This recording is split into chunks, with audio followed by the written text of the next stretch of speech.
Auto tune on this mic. Yeah. Hey Brian, we got a minute left. Okay. Oh yeah. Actually, Brian, can you hear me all right? Yes, I can. Yes, I can. Thunder shirt over here. 1 minute. Yep. I don't like change. All right. Before we get started.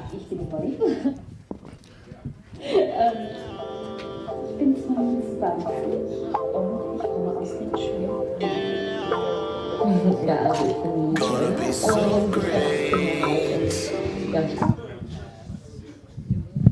You playing the video first, right? Yeah.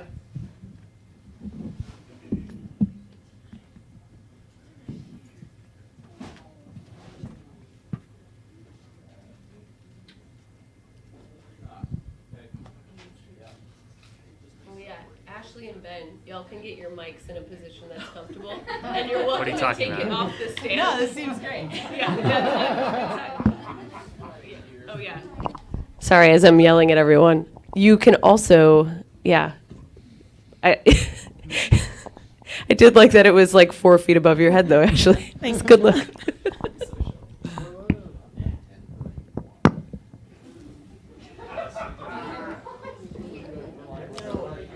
As do I. There we go.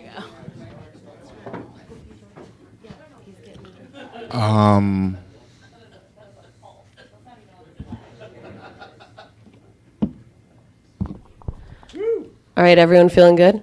Yeah. Brian? Yeah. We're going to roll the video. You good? Yeah. All right. All right, everyone. We're getting going. Here we go. Check. Ready? 3, 2, 1.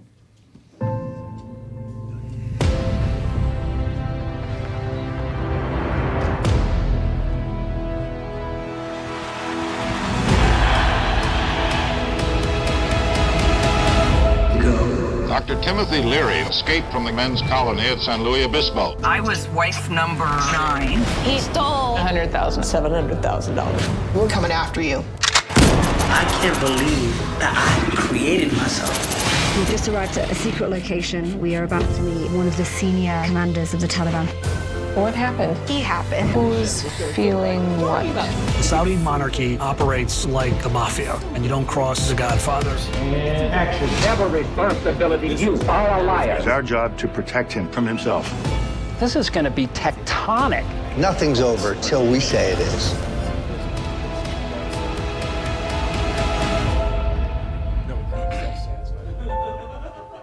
That is what I always say. Truth is stronger than fiction. You think making things up is hard? Make something out of life.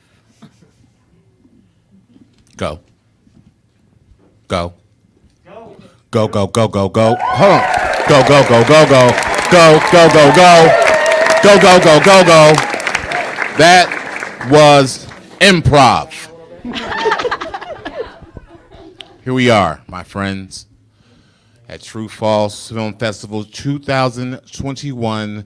They say it wasn't happening, but look at us, rising like a fiery phoenix up in motherfucking Columbia, Missouri. Make some goddamn noise if you're in the building for Gimme Truth 2021. Make some noise. All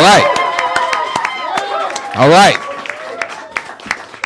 Usually, the show is at the beautiful Blue Note Theater in downtown Columbia, but due to circumstances that we all know about, we ain't there. We're here at our beautiful studios at CAT TV and Vidwest in Columbia, Missouri, streaming live to the nation and the world by way of Twitch. Well, first of all, this ain't about you, but we're going to get to that in a minute. But you ruined it. Thanks. In my day, a Twitch was something you had when you went on shore leave if you were in the Navy. But now it's a streaming. Thank you very much. That was hilarious. And from a person from a certain generation, they would think that was brilliant. So here we are. I'm to warm it up. This is Gimme Truth, America's, and I say the world's best and favorite documentary game show. So, I'm Brian Babylon, your host. We have our crew and our staff and our camera people. We have our beautiful, handsome barkeep. It looks like he was, this guy, he looks like he was transported from the steampunk era here live in Columbia, Missouri. And he's pouring us these lovely beverages for myself and the judges, who we'll get to in a moment. But first, I'm gonna do a triple fisting situation. We have one of our sponsors is Le Bourgeois Winery. Le Bourgeois. It's, Le Bourgeois. I'm going to be drinking from the bottle. And then we have Broadway Brewery with this, like, skinny soccer mom drink. 100 calories, right? Cute. I loved it. Super light. I thought it was dances on the tongue. It does. And then we have a good old-fashioned beer pounder. It's a Chevrolet, which is not different from the Bourgeois. It's a different space. And this is good old-fashioned lager beer. I'm going to be drinking all of these. And by the end of the night, I should be at a level that I like to call Jim Morrison drunk. Which is pretty much me with a bottle of Le Bourgeois, like, it's the Le Bourgeois blues. That's Jim Morrison drunk. So, let's get to our judges. And we have a lot of heavy hitters on our. We had people who were nominated for Oscars last year. This year we have genius comedians, genius directors, suits, producers. People, we call them suits. If you're a producer, you're a suit. Whatever. Let's start here. We have Ronald Short's director, Jack Dunphy. What's up, Jack? How are you? Hi. Dunphy. Who? Dunphy. D-U-N-P-H-Y. What did I say? Some dumbery. I said Dunphy. Oh. That's right? Dunphy, you got it right this time. Let's not get hung up on this. Yeah, we will. We can't. I didn't mean to slow it down. Yeah, we can't pull the tape immediately. Because I will say, stop this shit. Stop the Twitch. Pull the tape. I said Dunphy from Chicago. Hey, me too. Come on, don't start off with me. All right. Give it up for Jack Dunphy, everybody. Give it up for Jack Dunphy. We have another director and producer whose film No Kings is here at Gimme Truth, True False Film Festival. And he also directed Beasts of the Southern Wild. That's true. That was like a bungee jump statement, like, I hope I got it right! Give it up for Ben Zeitlin, everybody. Give her Ben Zeitlin, everybody. And we have the neither nor curator and comic writer and humorist, my friend Ashley Ray Harris. Give her Ashley Ray Harris. All right. Now, full disclosure, as the night goes on, we'll get more comfortable with this. Before I got here, I might have smoked 3 blunts, but deep same. Yeah, Right it's here. Gimme Truth. That's what you're supposed to do. So let's get started. How many people here know the rules of this game? Okay. All right. Let's see. If I was on Slumdog Millionaire game show, and it's like, what are the rules of Gimme Truth? They're like, okay, we have 5 filmmakers who make 2-minute micro mini docs, right?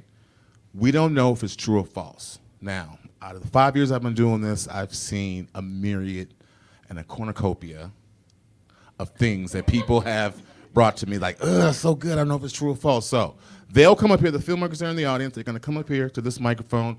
You, as a judge, you get to ask them one question to see if this movie is true or false. Once you make your determination, you'll put up your paddle, true, if you think it's true or false, and if you get it right, they'll take your score. I still haven't figured out the scoring situation in 5 years, but it ain't about winning, it's about having fun. And then for the filmmakers, whoever makes the best film and has the highest score, those are people also win. Got it? Got it. Who was that?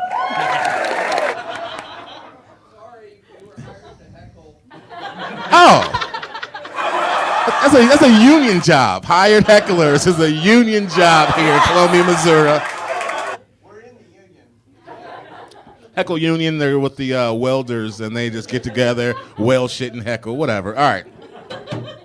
So, and yeah, I keep that going. I don't care. That's a wild card. I'm feeding off it. On our God mic, we have our producer Angela Caputo saying, "Hey, Angie." I mean, try again. What was my last name? Caputo? Oh, Brian, we've known each other for 5 years. What is it? Catalano. Who's Angie Caputo? I know, yeah. All right, well, now I'm Angela Caputo. Honestly, I had you as Angie Caputo, and you were in Greece, and you were doing things. Hey, I'm Angie Caputo. And I had this whole thing in my fucking head. All right. Okay, Greece? Yeah, Brian, I'm Italian. Hey, let's focus on this game show, okay? Task at hand. Let's focus on this game show. Now, we do have a live Twitch audience that we're going to ask them their feedback on what they think about the movie. Just kind of just jazz it up. You know what I'm saying? They can actually send some comments in, and she'll read it, and just sort of have fun and keep this futuristic and COVID. All right. Brian, I do want to tell you that someone on the Twitch feed knew my last name. A stranger from the internet? Said... A stranger from the internet knew your last name. That's dangerous. We got to work on our relationship. We do. Yeah. Stop. I'm not going to think. All right. All right, let's get started. I was going to sit down, but I felt standing up gives it more energy. Yeah. How do you guys feel? I like the intimidation of you looking down on me, so I'd like to keep that going. Yeah, you have to have Steve Harvey energy in everything you do. You have to have Steve Harvey energy, whatever you do. Yeah, if I'm going to perform well, I need like mean teacher at the front of the class energy, please. You got it. But it's going to be fun. Get loose. Get crazy. Jack? What's up? Are you okay? Oh, I'm not okay at all. What's wrong? Tell me what's wrong. No, I'm really excited to see some films and finish this sentence.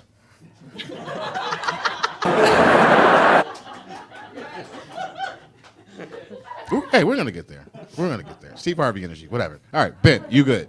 I'm great. Any questions? Any? No, I'm clear. Listen, as opposed to me? Yeah, I'm in much better shape than that guy. Yeah. But we're all in good shape. Hold on. But what we need to do is we're gonna get on the same page comedically. You see me, I'm a wild card. I say zany shit, but still keep it together because the host. Get loosey-goosey. I might check with you every other film just to get some loosey-goosey energy, whatever you got. Doesn't have to be on the film. If you want to rip on some other shit, go ahead. All right? All right. Audience, I'm going to need your energy. I need this camera crew to be tight. I need every shit in frame. I don't need no audio dropping. I'm just kidding. All right. Let's get started. I don't even know how to... I'm also good, Brian. You didn't ask, but I am good. Thank you. I am too. Uh-oh. You said you were trying to get on, Morrison level drunk. I'm trying to get to Janis Joplin level drunk. That's right. Yeah. Well, that's where I get drunk and I make somebody call me Bobby McGee. You know what? You should have said that from the jump, and then I would have. You're right. I'm so sorry. I'm sorry, Ashley. Are you doing good? I'm good. You'll get there. Janis Joplin drunk. I might already be there. Okay. So let's get started here. Twitch people, I don't know what you're doing because I can't see you. My audience is good. Barkeep's good. Tech people are good. Let's get the first film ready to rock. Now I'm going to say the filmmaker's name, say their movie. You guys give them energy, and we'll watch it. Okay? Let's do this. Coming up, the director, Cody Walden.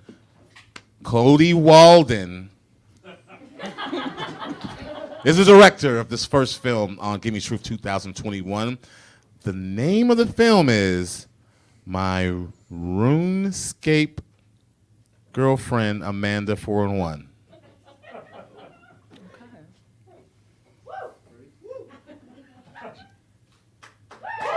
Back in 2007, when I was 12 years old, I played this game called RuneScape, a massive online game played by many kids at the time. In RuneScape, you could meet new friends, kill enemies, and go on adventures. About a week after starting the game, I was killing some cows, and that's when I saw this girl.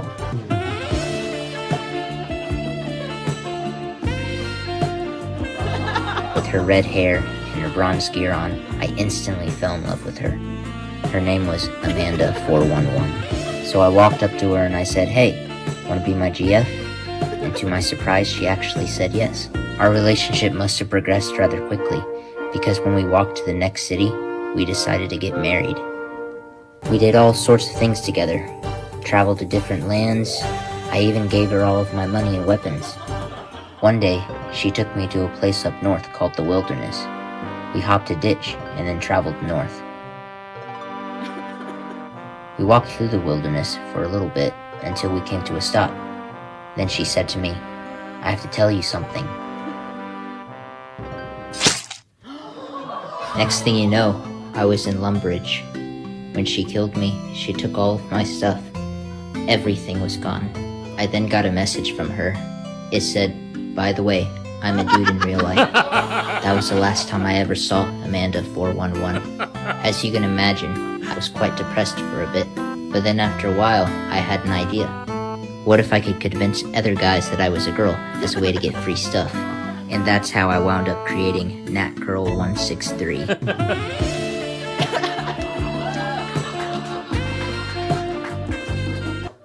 All right.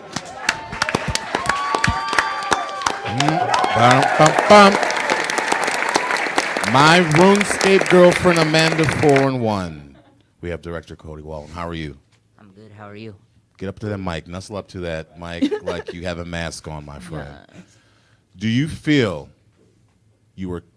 What do they call that? Is this technically a catfish? Yeah. Is this a digi catfish? Yeah. You could say so. I just believe him off his. Who would hurt this boy? Who would do this to him? Have you ever played one of those games? No. Do they call those RPGs? It's called a MMORPG. What? So it's like you can play online with other people all at the same time. A MMORG? MMORPG. RMMO. Okay. So, Ben, what do you think about this flick? Well, not your question. What's your? I just thought it was so good. It was so good. I'm so moved. Have you ever seen a grown man cry over someone getting hurt in a video game? I was right there. You're about to right now. I was shocked. I was fucking pissed at her. I mean, what a bitch. Right? Ashley, I mean, I don't, because I know you, what? You speak for ladies now. Yeah, I'm representing for the women tonight. I do believe this was a moving narrative. Like, I watch a lot of Catfish. Ladies do like to lie on the internet for free things. It is something we can do, but it's also something men can lie and do. So I'm feeling for you. I'm feeling for you. Jack. I thought it was structurally sound. I thought, you really communicated a lot in a very short amount of time, and you utilized this ugly aesthetic to, it's an easy way to make movies, but an effective one in this time where we can't go out and see people. Why is that funny? I'm being serious. But don't you think like his voice and the music kind of poked at your heartstrings a little bit? Yes. For me, the use of careless whispers is what pulled my heart across the line. That is when I was like, he really did fall in love when he first saw her. Anytime you hear careless whispers, you're like, someone's about to get hurt. Yes. Someone's about to get hurt. All right. Judges, let's start with the question. You get to ask one question, just one, because we have a lot of people here in the audience that are stickler for the rules. All right. Okay? Ashley, I will begin with you. Please. What is your first question for my good friend, Cody Walden, filmmaker? Yes. So it ends with you becoming Nat. As Nat, what was your top pickup line? Top pickup line? Well, so I like to keep it simple. So scooch up. back in 2007, like one of the most common ways like you could get like a boyfriend was like press 1, 2, 3 for GF, and other people would press 1, 2, 3 as well. So that's what I would do usually. Okay. That's. Could this be a Pixar movie? Could we like? That sounded so legit. Yes. Yeah, like. I want to press 1, 2, 3, 4, 5 right now. Like, right. Wow. Zach, what is your question? So in the midst of falling for this girl, did you at any point try to contact her and be like, hey, I know we're playing this video game, but you ever want to get coffee or something in real life? Well, considering that a lot of people from around the world play, it would be kind of hard. Plus, I only knew her for about a couple days. You've shown me. So this was Whirlwind. They call that Whirlwind. Had a Whirlwind. Whirlwind romance. Is that 16-bit? Had a Whirlwind 16-bit romance? That's about what, 24-bit? Yeah. About 24-bit. That's what they call that in the streets. All right. Ben.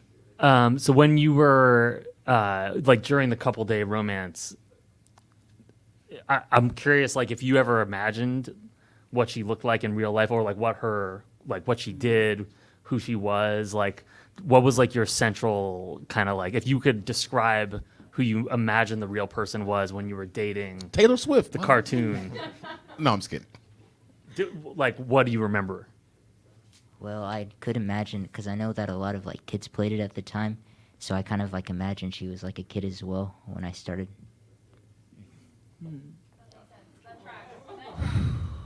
Damn. Let me say something too, because we're gonna see the one thing about this show. Judges. Can we know how old he was in 2007? But why are you scared to ask him right now? Oh, that's your one question. That's too many questions. All right, hold on. This ain't British Parliament, dog.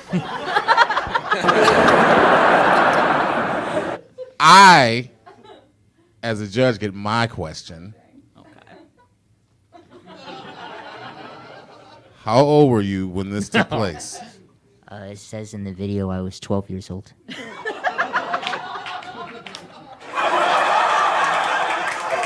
did not pay that. Getting back to what I was saying. One of my favorite things about doing this show is you feel like you're like Clarice from Silence of the Lambs. Like a FBI profiler to see if people lying. And you feel like a Law and Order detective. Like, this guy, he could be a murderer and I wouldn't know. All right. Angie, what are my Twitchers saying? What are my Twitchers saying about this? Give me the buzz on the net. What are they saying? Someone said this happened to them. With this game? Yes. So this game is real? Yes. Yeah. And someone says, I'm playing RuneScape right now. In 2021? Yes. I do know it's a real game. Look, I cannot verify whether that part is true or false, but I'm like, if you're playing that caliber of graphic game, doesn't that make your eyeballs different? Doesn't that mess with your brain a little bit if you play like 16-bit? Don't that fuck with your head if you play them low-bit games, man? So a lot of people still play for like the nostalgia purpose. Man, stop looking at me like that. You're so cute. So sweet. All right. It's just little puppy dog eyes. Yes, all these little puppy dog eyes. I will. You think this is innocence? I see this as like little evil kind of. Like this does not read as innocent to me. Oh my God! See, good cop, bad cop. Wait, hey, he might have a point. All right. You don't know what kind of smile that is with that mask. The mask is. Oh. You don't get a question. No. Nope. Rules say we're done. Yeah. True or false? Thank you very much, producer. All right, I don't know. I'm judges. What do you think, Ben? True or false? I'm gonna go with true. Ashley, true or false? True. Jack, true or false? Oh no. Please be telling the truth. Don't let him be right and ornery. Ah, Come on. shit. I say false. What do we think? Okay, fair question, because if this was at the Blue Note Theater, I would ask the crowd, and they would have the response. Angie, first of all, what does the Twitch people say? So the Twitch people are about 75% yes, true, and then 25% false. And someone said, I really, really want this to be true. Okay, so, audience here, live at the CAT TV studios, provided by Vidwest. How many people believe that our filmmaker Cody Walden got his heart broken when he was catfished by a low-bit game called My RuneScape? How many people feel that that's true? Okay. How many people feel that is false? Okay. Hey, Jack, it's me, you, and a few thugs. Cody, is it true or false? It's false. I knew it! Cody! I knew it! I told you. Look at those eyes. Dead eyes. Cody, I put it all on the line for you. Cody, Hey, nice to meet you. Thank you so much. Give it up one more time for our first filmmaker, Mr. Cody Walden. Good job, man. Appreciate it. Okay. Now do you see what we're working with? I'm going to tell you something. You have some expert liars here in Columbia, Missouri. I'm going to tell you, one year, this dude brought a real-life old man on stage as a prop, and they were lying. He brought an older white man on stage. I'm like, well, shit, I mean, hey, it's got to be true. Yeah. All right. I realize I need to put my Midwestern sensibilities aside.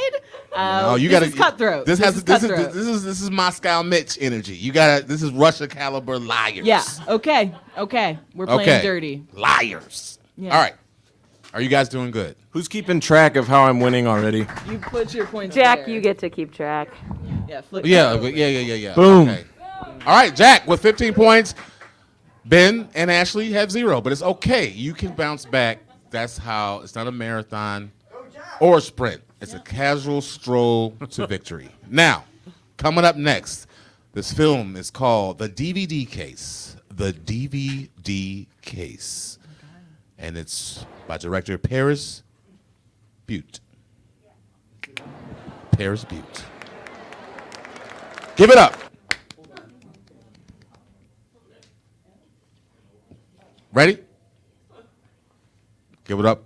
Well, just give me a thumbs up or thumbs down. It's all good.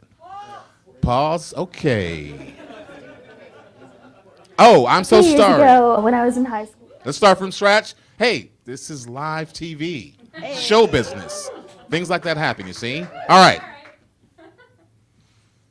We're going to still go with what I said earlier. Yeah. Okay. Coming up next, our next film at Gimme Truth 2021 is called The DVD Case, and it's from director Paris Butte. Right now, give it up for The DVD Case. A few years ago, when I was in high school, my dad announced to our family that after 15 whole years, he was finally going to get rid of his old PC computer and replace it with a laptop for our family's business. Growing up, he would use that hunk, with a disc tray, to burn rented movies onto blank DVDs for me to enjoy over and over again. So one day I thought to myself, hey, what if I burned something dumb and random onto a bunch of blank DVDs and hid them around a public space for people to find like Easter eggs? If I labeled them as something unique, what would be the last thing people would expect to find on them? What is the dumbest looking movie that I have in my movie collection? A Miser Brothers Christmas is, well, I'll let the screenshot from YouTube speak for itself. It's an awkward and ugly children's Christmas special that I thought would be perfect for hiding around the school. With a little help from my dad, I took 8 blank DVDs and successfully burned Miser Brothers Christmas onto all of them. I gave each one a questionable title and placed each one in a random spot around the school. All that was left for me to do was to wait for at least 1 or 2 curious students to find at least 1 or 2 of the DVDs. Time did pass, and the whole DVD prank eventually left my mind. Until one day, my ears caught something peculiar. So, today's the day, huh, Blizzard Brain? Someone found one of the discs and watched the movie. Oh my god. So news about the DVDs spread like hot oil around the school, and A Miser Brothers Christmas became a huge meme among all of my classmates. Everyone was going bonkers over this random Christmas special from 2008, quoting it, making crappy memes out of it, and hanging them up in the bathrooms.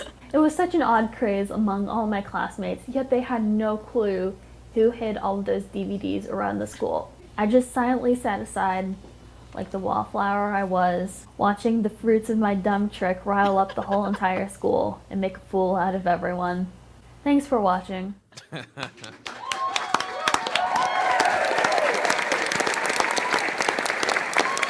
Come on. It's Paris Butte. Yes, that's me. Talk a little louder in that microphone with that mask on. This is another one. Yeah. If you say everything so sweet, how can I like it? All right. Let me just say one thing, first of all. Yes. I'm not a fan of that stop animation style of entertainment. What? Because it looks like it feels like it's a cocaine fever dream. I mean, that's kind of what it's supposed to be. Yeah, but it's like, ooh. Put on the nanny. I'd rather watch Fran Drescher yap around than that. It's just weird. It's like I make stop motion animation, by the way. I also make stop motion animation. Oh, nice. And I support you as my friend. But I'm just saying, those particular ones that have the Christmas spirit wrapped into seems like you went to a holiday party, you might have did too much of them, yum, yum, yum, yum, came home, and they're like, oh, I need to see my family. So. Let me just get a roundtable feel of this. Jack, did you understand? It seems like you understood the scope of what this prank was. Yes. Can you explain it to us? Really me. Well, she hid these DVDs everywhere, right? Check. And people actually started to watch the DVDs, and then it became like an inside joke in the school, right, about this thing. Yeah, it pretty much became a cult among everyone.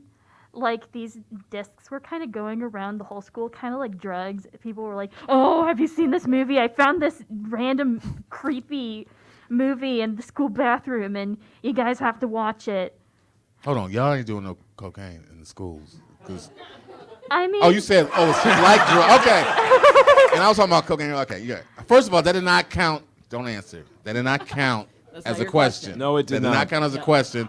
Y'all just started talking back. So, Ashley. Okay, my question. It's not a question. Oh, not a question. What do you? My first initial thoughts are.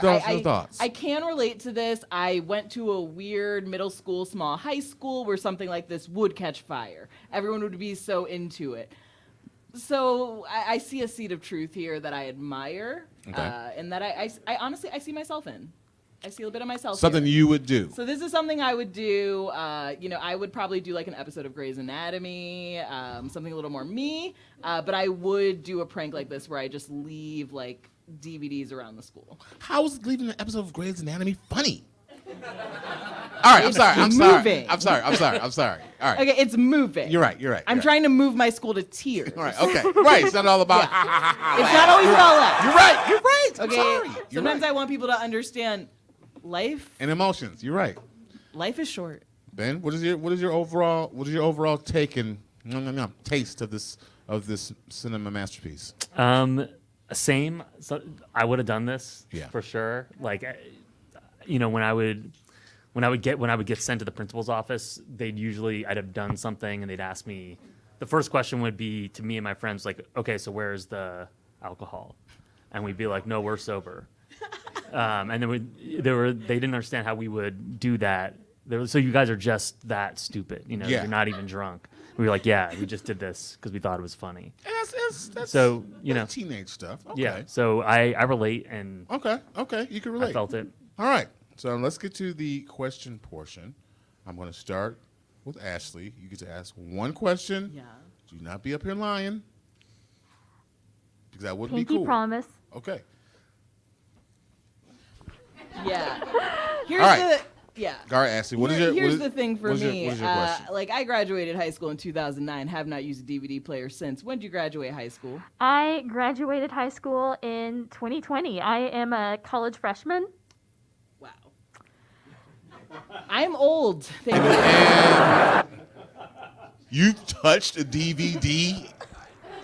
You've touched one? I mean, DVDs are still pretty common. If you go to the store, like Target or Walmart, there's a whole DVD section, and There's not a whole DVD section. red boxes are a thing. There is. Okay.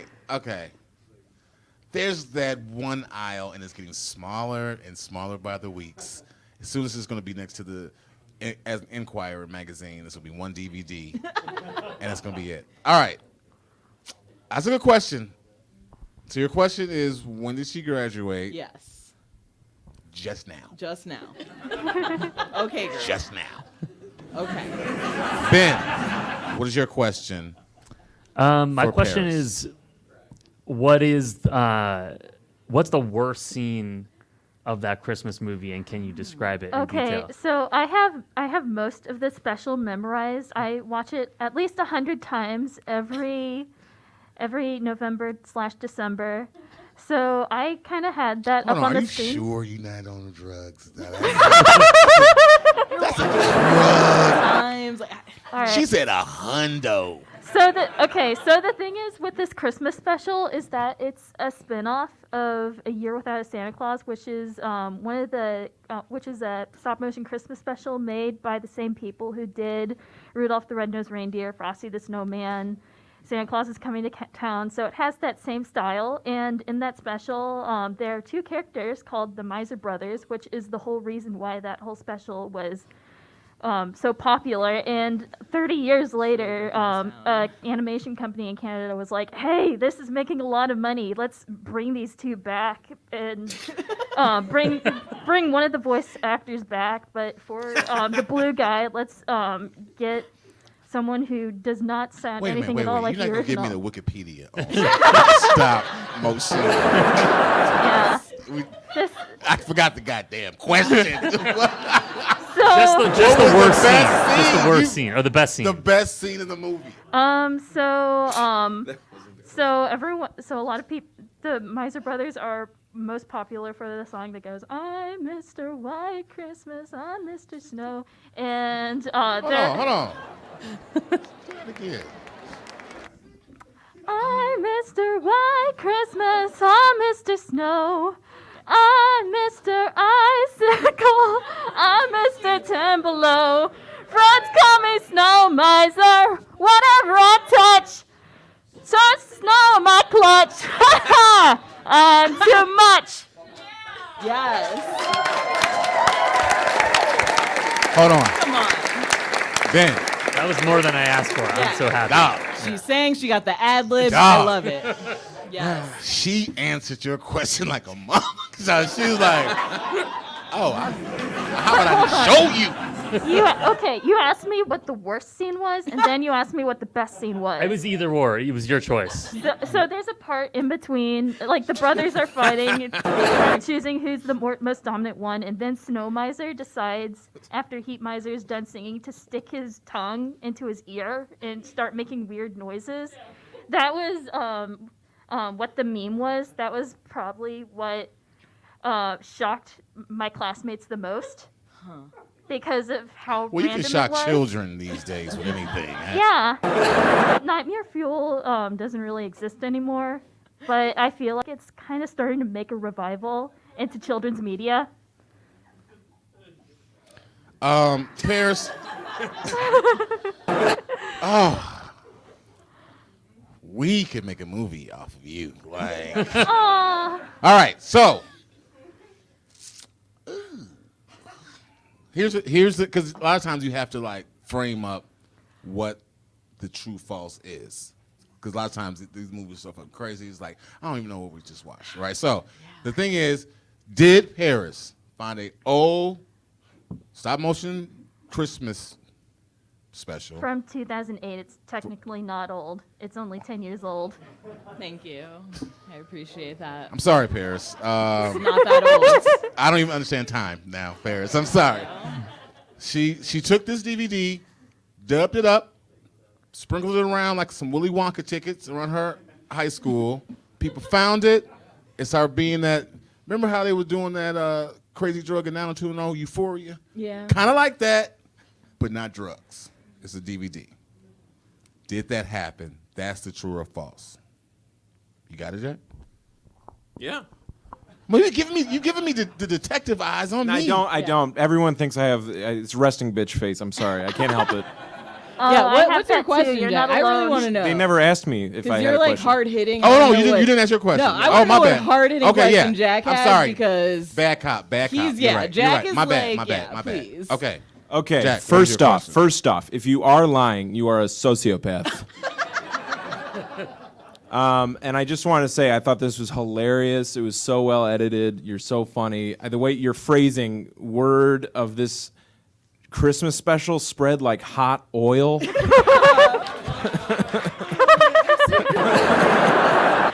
And then the laptop picture where it says Getty Images. I know you knew why that was funny. So I love this. My question is, who were the close friends that you let in on it? I didn't tell any of my friends about it. As I said, I'm a wildflower. I didn't really have any friends in high school, and well, I yeah, I didn't put any hints on the DVDs that they came from me. I just chose something very random, but something that was still dear to my heart, and hid them around just for fun.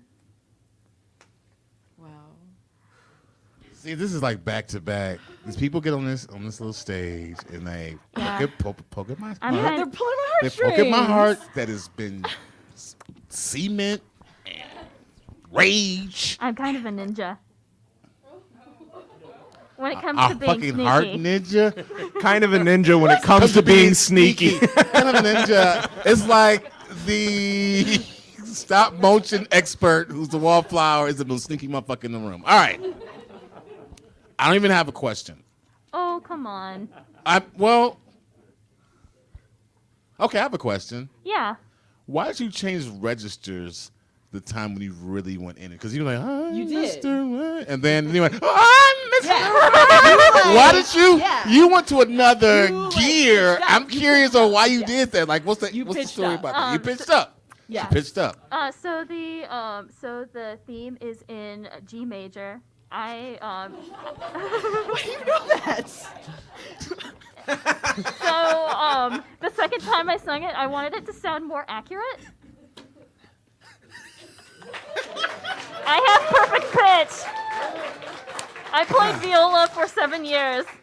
Okay. Wow. Okay. Okay. Angela, what are our friends on the dark web saying about All right. this? Well, two things. Number one, there's pretty much a consensus that Paris is trying to take your job. Yeah. Oh. I two- can't compete with this. Very charismatic. Yeah. The Ragtag Cinema is tuned in, and the visiting filmmakers burst into applause during the song. So nice job. And then lastly, 57% and maybe more in the chat think this is false.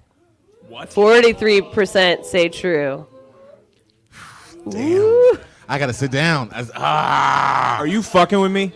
Hold on, Jack. Hold on, Jack, bad cop. Hold on. I need to get a pulse of the room. Because internet don't see what we see. Because it's like demeanor. You know? How many people in this audience here at our beautiful studios at CAT TV, provided by Vidwest, how many people feel that this is true? Make some noise. It's half and half.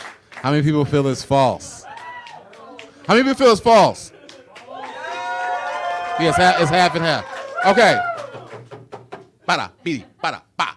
Judges. And what we need you guys to do is when we have you hold your panels up, keep them up for a little bit. Okay, so we can get that for our audience members at home. Official score. Okay. Ben, do you think this is true or false? This is. I'm a believer.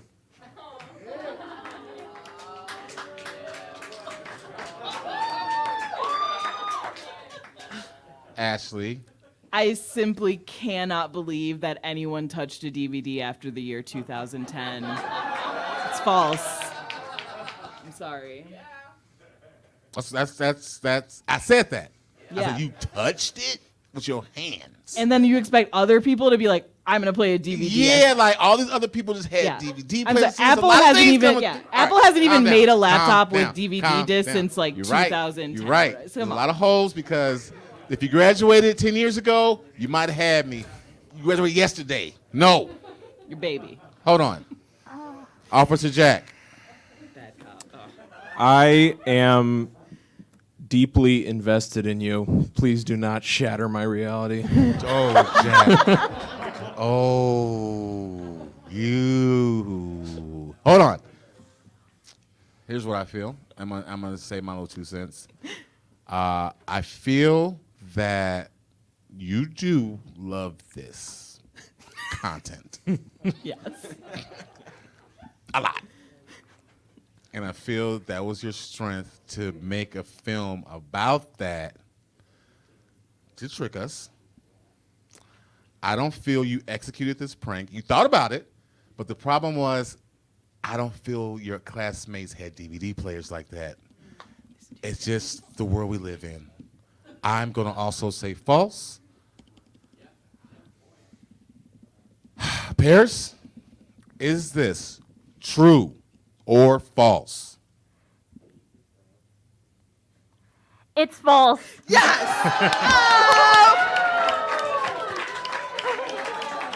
That is what is Hey, everybody. up. Give it up for Paris, everybody. Hey, she needs more. Give it up for Paris. That was so convincing. Truly, you almost had me.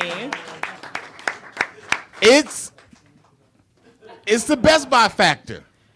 Yeah. When's the last time someone in Best Buy even touched a goddamn DVD player? If she had lied about when she graduated, she would have had me. She can't lie. You can't Yeah. come up here lying. You can't. Yeah. If she had been like, "Oh, I graduated like 2009," I take back everything I said about how good it was. No, hold on, Jack. Let me tell you why. I'm gonna tell Jack you why. doesn't believe in love anymore. No, You I'm broke gonna it. tell you why. You can't do that, Jack, because this is part of the dance. It's the film, and the presentation is part of the dance. Yes. That's Gimme Truth. You gotta get up here, and you gotta. Someone brought an older white man on stage trying to trick people, man. There's no rules. Okay. She changed pitch. She sang with so much. That was almost got me. The singing, I was like, She was like, I'm Mr. Right. Oh, I'm Mr. Right. All right. Can I say one thing about Christmas? please. Just one thing about Christmas. Doesn't, ever since that insurrection, I feel Santa Claus could be a Proud Boy. Doesn't Santa look like a Proud Boy on summertime? Yes. That vibe, Yeah. That beard. That stuff. beard, like just take all the outfits off. Come on, Kris Kringles. Oh. Where were you, Christopher Kringles?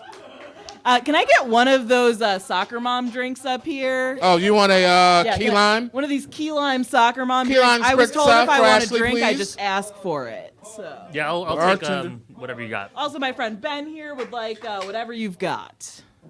You good, Jack? You need water? I'm all right, thank you. All right. Tech people, how you doing? Twitch people, how you doing? In studio audience, how you feel? All right. We have 3 films to go. Our next film is directed by Elliot Bones. And the name of this film is called Stick with Dave. You guys start clapping right now for the next film, Stick with Dave, directed by Elliot Bones, everybody.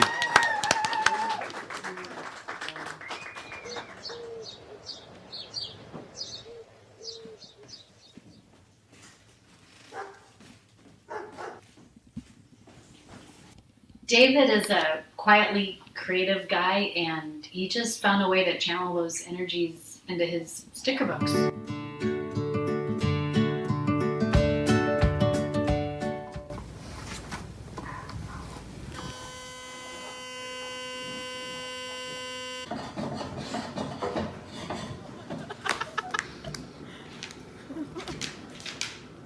I mean, first I started making fun of these stick by number books. I mean, it's like paint by number, but even easier. But then I saw the results, and he talked me through his methods, and I realized it could be a modern Bob Ross. So naturally, I started his YouTube channel immediately.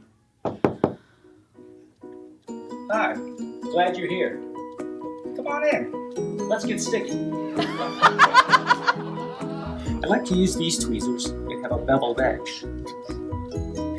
I find one of the most difficult parts of sticking a famous person like Beyonce is not getting caught up in their celebrity and rather just kind of focusing on the task. There are no missed sticks, just happy accidents. Now that's some good sticking. I'm so proud of them both. I mean, the channel really took off, and it's just cool to see your husband and your daughter working on a project together.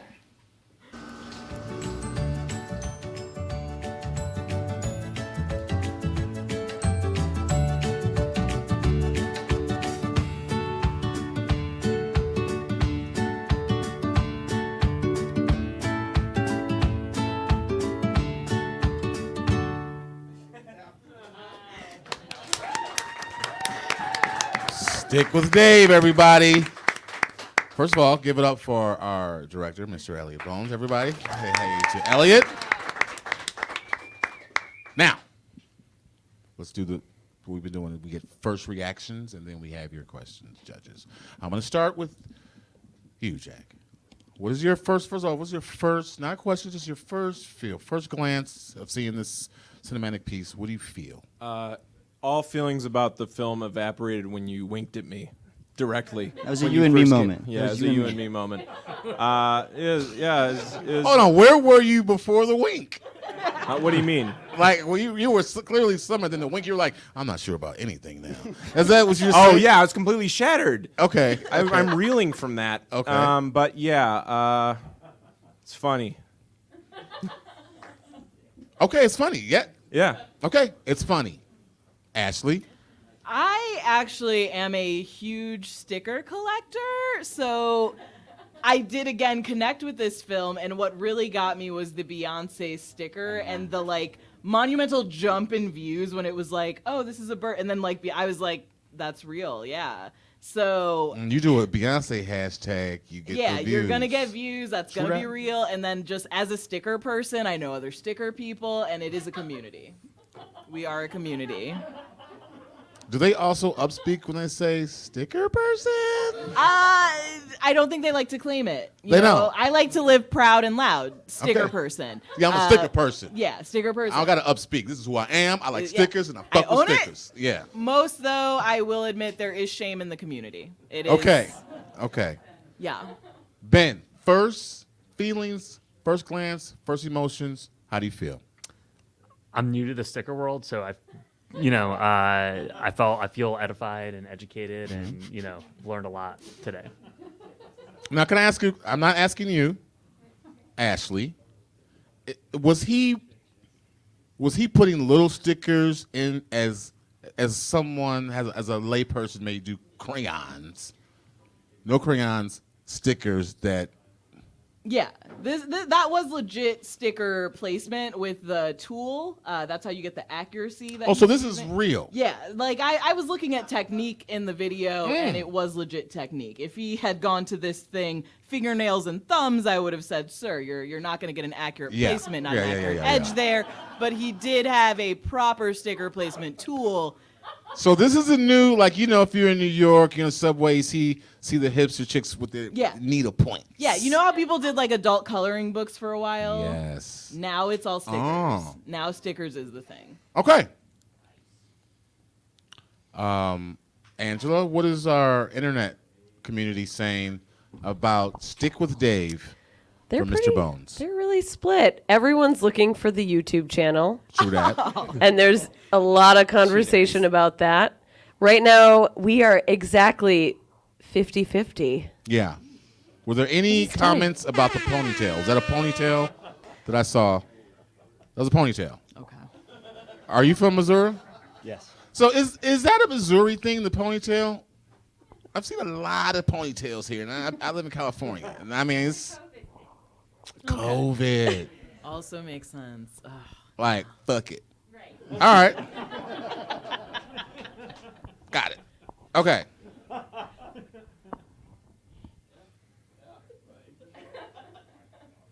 Barkeep, you have a ponytail? But you could if you wanted to. Yeah. Yeah. Yeah.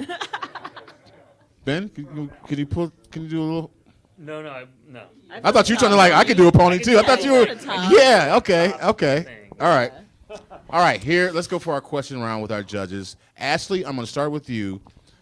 Give me one question to ask Mr. Elliot Bones. Jack, keep the eye contact. This is my truth detector here. If you break eyes with him one time, you're lying. Okay? Yeah. Ashley, what is your question? Did Dave tell you what his most difficult sticker was? Yeah, there's a train, and there was a train in the video, but it was a different one at a perspective with this wild cloud, but just a bunch of different little grays that have to go in. And he said that one he kept missticking, or happily accidentally sticking. I believe that. I believe that answer you gave me. That shit was real. That seems like it would be difficult. Grays are hard to tell the difference, and the gradient of a cloud. As a sticker person, I do know the difficulties there. Yes.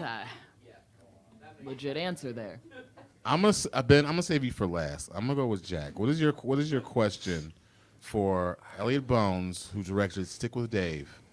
I almost have a question for the whole. So, what part of it? It's all either true or fake. Well, hold on. Okay, that's not for you. That is for me as a judge, an executioner of this game show. Yes, is that man with the ponytail using this sticker hobby to not be angry all the time? No. But there's the whole plot around that about his daughter doing the YouTube channel and stuff. No. Yeah, whatever. I'm just joking about the thing. But I think that the fact that this man is bonding with his daughter, fuck, I'll do a sticker too. And then, look, this is stupid. And then he did it one time, I kind of like it. And then he got caught up. That's what it is. Or did this guy get a whole bunch of sticker books? Hey, Dad, can you do this thing for this game show I'm doing? I don't want to fucking do that. Come on, Dad. Or that. It could be either, it could be therapeutic or just the jackass, Johnny Knoxville shit. Mm-hmm. So, how invested is his daughter in the success of the page? Yeah, it felt like at the beginning, a fair amount, like it was a way to kind of do something together, get started, and he's kind of just, ran with it to the extent that she was not really, she's in college right now doing her thing, and doing sticker page for her dad is not really at the top of her list. Fair. That's fair. I mean, his answers is legit, dog. I mean, he's coming at, that's his sister, his dad. Got a ponytail, but that's not even about the ponytail. After Merry Christmas DVD but web of lies, I don't believe anything. No, I'm going to tell you why. Because that was just zany as fuck. Oh, but it was so specific. Yeah, that's zany. That's more specific than this guy. That's no, this is real. This is his dad probably had a wild life. And then he's like, no one's know what? questioning that. I gotta get out these streets. Yeah. I gotta stay home with my family with this sticker book. They're calming. Ben? I'm curious how Dave is affected by the comments on the YouTube channel, and what's the meanest thing anyone's ever said on there. Yeah, I think one of the meanest is just the idea that it's not such a big deal. It's it's not paint. You're not even painting. You're just putting stickers in boxes. And I think that kind of, I don't know. He likes doing it. He appreciates it. So I think that gets to him a little bit. Telling him he's not doing anything real or something that matters. Yeah. Wait, it's people out there who troll sticker people? Yeah, definitely. Like, man, you ain't got no motherfucking crayons. Yeah, that's real. That's real. Yes. All right, my question is this. Since the ponytail is a COVID thing, what was his haircut before that? Yeah, he's actually gone back to, since he cut it off, it's like I don't know, a normal dad haircut. I don't know what you think about that. Oh, it's like a Seems like a real dad. like a Dylan McDermott hairdo. Sure. All right. Do you know who Dylan McDermott is? Yeah, me. All right. Angela, is the internet still split 50-50? Oh. This one should be... This is tight. We've got 51% true, 49% false. The internet actually has way more questions about the ponytail. There's a lot of conversations about whether the ponytail is true or false. Because I didn't know about Jimmy Buffett life for a long time, and then I found out about Jimmy. So it's at a Jimmy Buffett Margaritaville length. Like, yeah, I like dancey jazz, you know, and then you just play it, and you do like a Matthew McConaughey noise, and then like ride, and then do some stickers. All right, audience, how many people feel this is true? Wow. Okay, I'm going to say this. Audience is at a 50-50. I'm going to go out on a limb and say this is, for me statement, true. Ben, what do you think? Keep your panel up, please. True or false is... I'm going to say false. I don't think... It was so funny that I just don't find life as funny as this film. So hold on. You feel like... Because some of the things the sister was saying sounded like one of those Wes Anderson. And then my father did this. I mean, people act weird on camera. I won't be surprised if it's true, but I just thought it was a little too funny for me to believe. Too funny. Yeah. Ashley? I mean, the mom and sister were like doing their best impression of someone on The Office, but I feel the truth and sincerity of the sticker community. You do not have that many finished sticker products unless you're really into it. So I gotta go true. Come on. Hold on. Ashley made a valid point. To do all that bullshit, you gotta do it. Exactly. I mean, you could color color it. No, that's little individual tiles. That's like putting a fish back together. Exactly. Scale by scale. Scale by scale.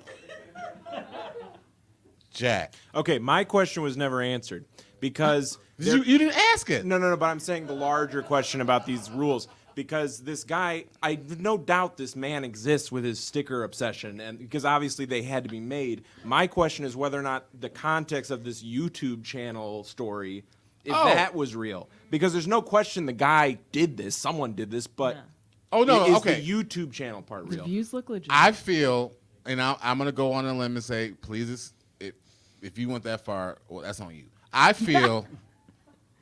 That's not a moot point. That's just part of it. I feel if the YouTube channel exists, it kind of has to exist if he's doing it. If he's not doing it, the YouTube channel doesn't exist. Yeah. Also, the views weren't like insane. It's like it was like 300, 500 views. Like, yeah, that seems fair. Jack says no. Ashley says yes. Ben says no. Y'all don't know. Internet doesn't know. I say yes. Elliot Bones, is it true or false? It's false. God damn it, Elliot! God damn it, Elliot! One more time. I can't believe that was even for Elliot Bones. Elliot, come on! What, did you just make your dad do that then? You just made your dad do like 100 sticker puzzles. That's evil, bro. Go to therapy. Get some therapy. I do want to point out, I think that YouTube channel did go viral during all of this because everyone just checked all the videos. There are 4. Here's the deal. Here's the deal. And that you make a very valid point, Ashley. He couldn't come up here and lie, so he had to make his dad do that. Is what I said. Yeah. Yo, Dad, I'm doing this thing. Dad, come on, man. Like, all right, fuck it, give me the stickers. And then his dad did it. Those puzzles aren't easy. So he did it. And they did them correctly. I was looking for mistakes. Yeah, but the thing is, Jack, you're right. But the thing is, it's not his life. It was done just to prank us. Wow. Right. And I wouldn't put it past it that the dad actually does do this. You know what I mean? That's maybe how he got the idea. Yeah, like I he don't got know. into it at the Beyonce one, man. That's so cruel. But you know what? I was gonna go Google Beyonce sticker packs after this because I was like, oh my god, I didn't even know there was a Beyonce one. And now I'm like, is that even real? Wow. Okay. All right. One more time for Mr. Bones. Good job, Elliot Bones. Good job. All right. We've done 3 films. Angela, what is our score? Where are we with our judges? Who's winning this thing? Who's the losers? Who's the winners? I think there's been some cheating. On who? On whose part? Might have been some cheating here. I don't believe so. Cheating or? I think we need to get Ashley another soccer mom. Broadway Brewery. Yes. Yep. We got Jack at 200 points. Okay. Give it up for Jack, everybody. Jack, you're good at this. You're sussing it out. I like your energy, Jack. I like. Yeah. We need your. Hey, I'm just here to solve the case. I don't give a fuck about that friendly shit. Yeah. I like everyone's energy. Everyone's contributing. The Steve Harvey energy is not as bad as you thought. No. You know what I'm saying? It just feels like a safe space. It is. Energy. The heckler. You keep doing you, man. It's a union job. Whatever. Okay. Audience is doing great. Everyone's doing great. Twitch is doing great. Bartender's doing great. Let's keep rolling. We have 2 more films to go here at Gimme Truth 2021 at the beautiful CAT TV studios provided by Vidwest. Coming up next, my friends, our 4th film is called Big E the Clown. And I remember my mother used to torture me by singing the song Send in the Clowns. She was just, Brian, call my name. Like, what? Send in the clowns. I'm like, ugh. And then she was wait a few minutes, like, Brian. I wouldn't answer. Brian, you hear me? Yes. Maybe next year. Like, ah!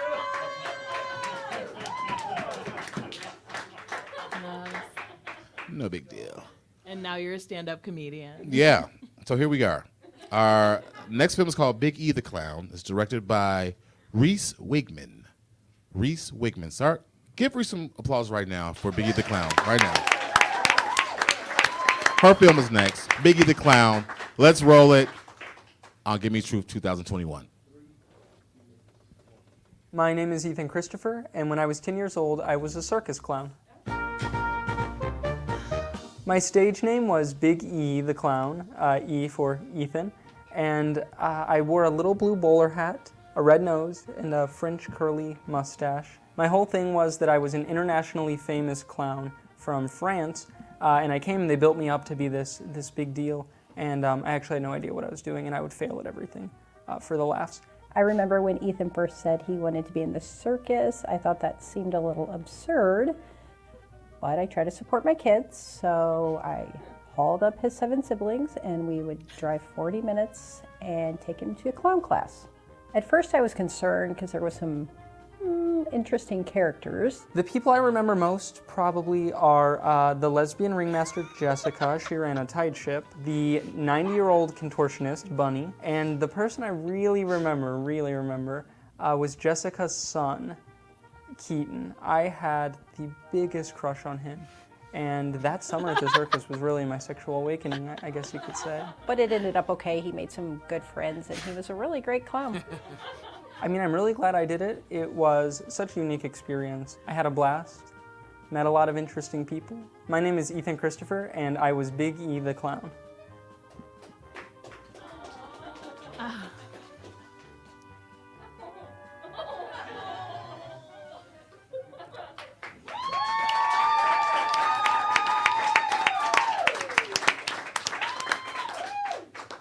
It's my thinking face. What you thinking? Nice try with that stock footage. Ooh. Yeah, I know. I get in with the blurry stock footage, you see? Yeah. Or hey, you, other little kid that ain't me, get on that bouncy ball. I'm going to blur it out and pretend it's me, Biggie the Clown. First of all, how are you?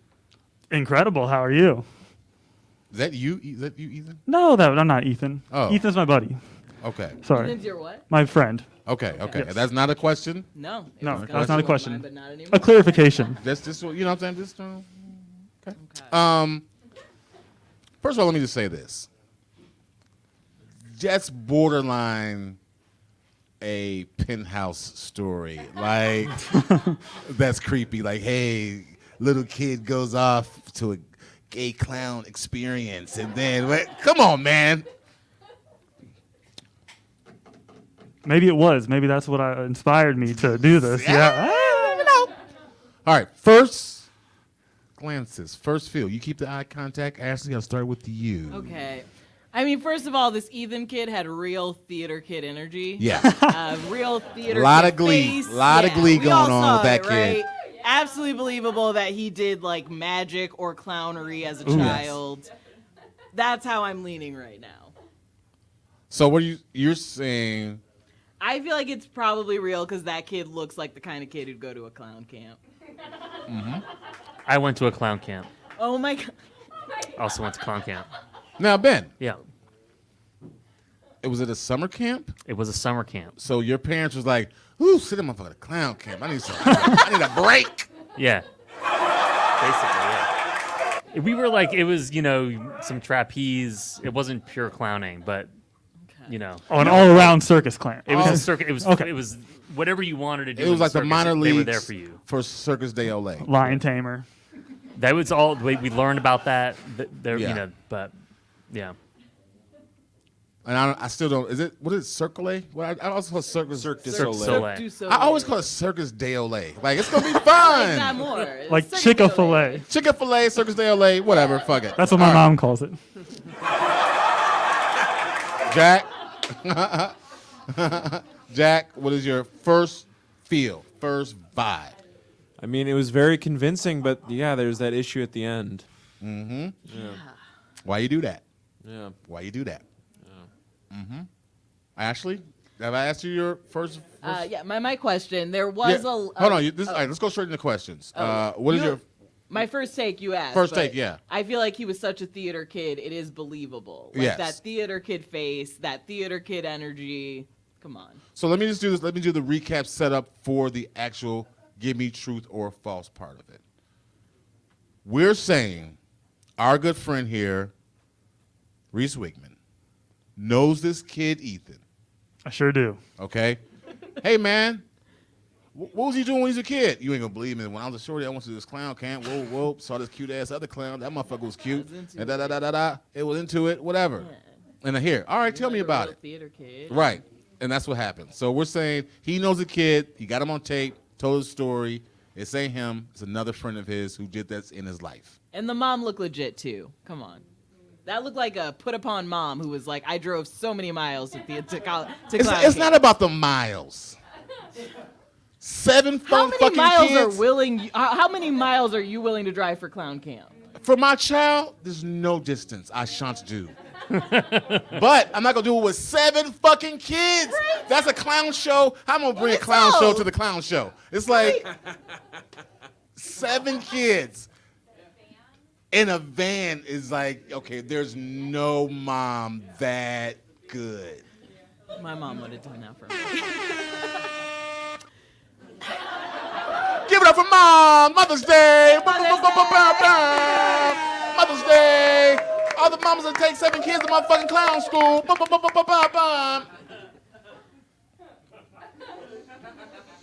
Jack, what is your question for Mr. Reese Wigman, director of Biggie the Clown? Why did you blur that last shot? Why you do that? That's a valid question. Why did you do that shit? Well, it was a solid choice to blur that shot. Why?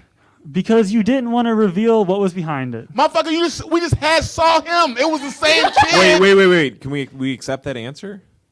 Can we press That's why I blurred it. That's because I didn't want to reveal what the actual video looked like. You can't ask more questions, right? Hold on. I gotta do the Supreme Court.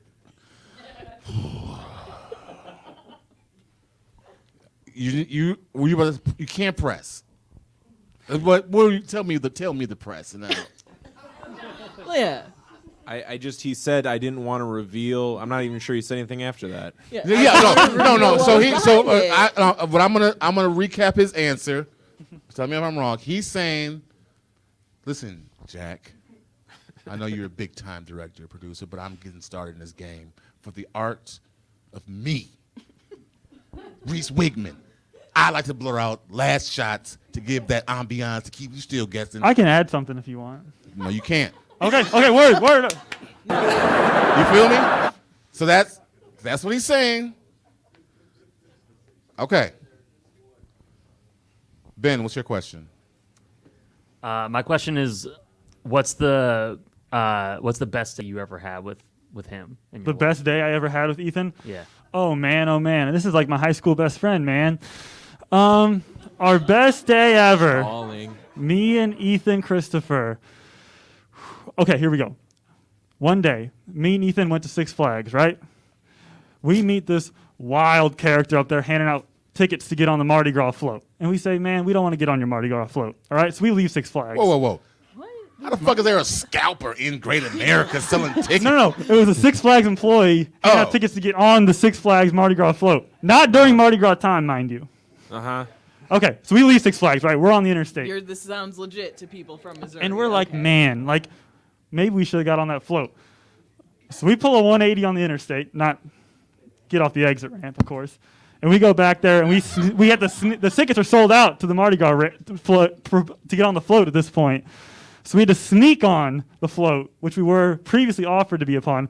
And we got on that float, and we were on that Mardi Gras float. That was the best day I had with Ethan Christopher. Uh-huh. Ethan doesn't sound that cool now. So you're saying you did like a Italian Job style U-turn on the expressway to go back into Six Flags after you left, and you got to show them the hand stamp, show them we were in. No insight into the friendship, by the way. Right. Just a crazy story that took very long, like a lot of, let me think, best day. Well, there've been a lot of good days. A lot of good days. And that's what you came up with? Okay. Hey, you're going away to the slammer, kid. Okay. I mean, I do feel like Ethan is a theater kid, and they are very self-centered. Maybe during that adventure, he was focused on himself, not so much on making sure you had a good time. Ooh. You can't. That question is you can't just throwing a jab at me. You can't Oprah Winfrey I'm his just trying to fix this. Who's Dr. Phil's now? What happened was Ethan cared a about lot of himself and issues. not your needs at that time. Yeah, We'll be right back. But my question? Yeah. There was a lot of specific stuff about his face makeup, but what was his outfit like? What was his clowning outfit? Sure.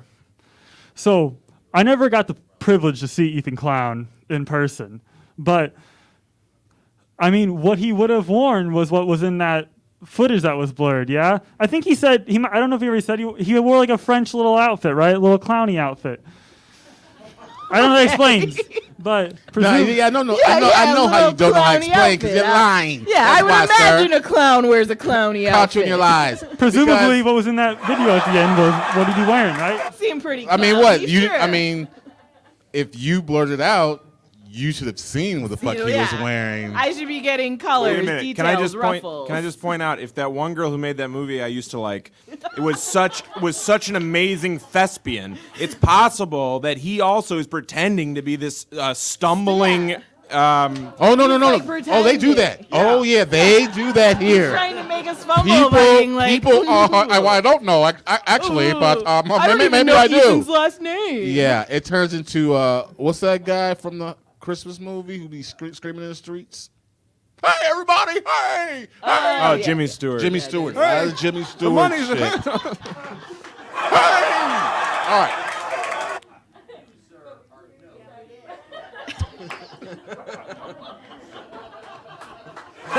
Hey, let me tell you something. It's a great Let me tell you heckle. something. That's the best heckle I've ever.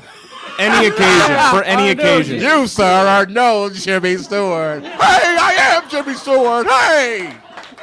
All right.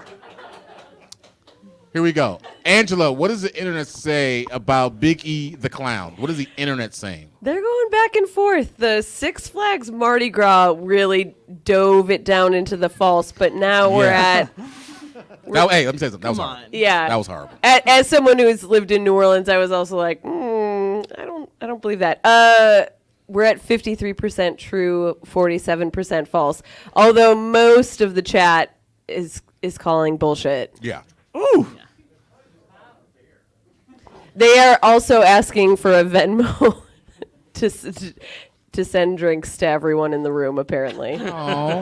Which I don't think we explained. There's a literal bar. Yeah, we do have free drinks. Nice. Thank you, guys.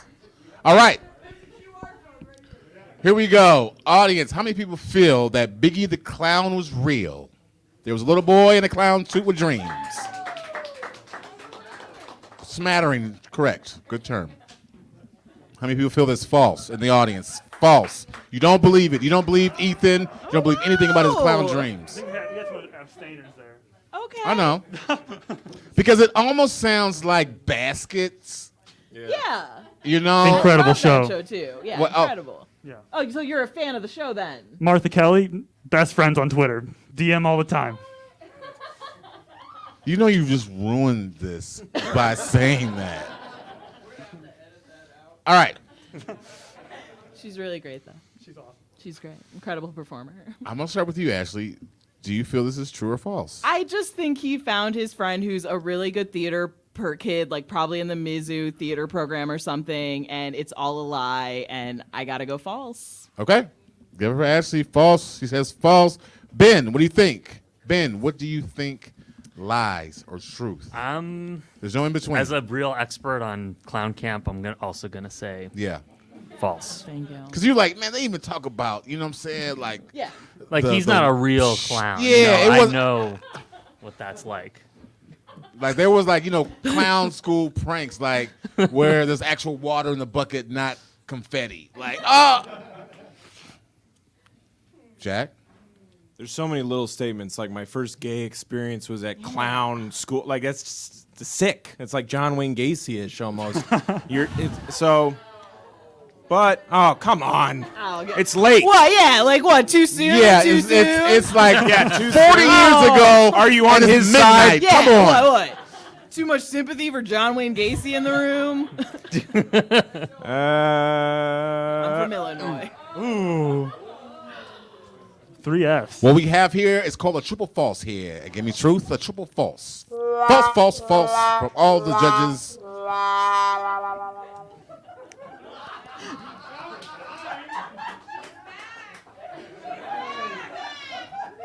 I also feel that it is also false. Wow. Oh, well. Like, wow. I can't believe I was so convincing. Wow. Reese. Yes, sir. Is it true or false? It's true. What? No! Reese, you're lying again! Can I say something, though? Okay. Can I say something? Honestly, right when I said true, at the last minute, I was like, damn, it's real.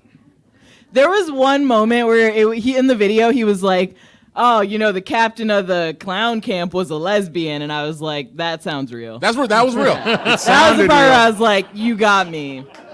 Okay, okay. The mom was great. The kid was great. It was all very convincing. And I wonder if he threw that last shot in to screw with us. But I have a question: who fact checks, to make sure he's not just lying to us now? Well, no. Here's the deal. Here's the deal. The integrity of this game show is so high. Honestly, it is so. A person would never dare. Yeah. Angela, would you let them lie to us? Because honestly, everyone knows if anyone lies at Gimme Truth, you will get eaten by a Dementor. Everyone knows that shit. I did hear Everyone knows that. That's true. That's exactly what we told them. Will go through your private parts, through your ears and eyeballs.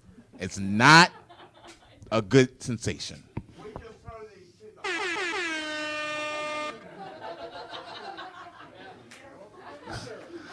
Hey, that sounded real.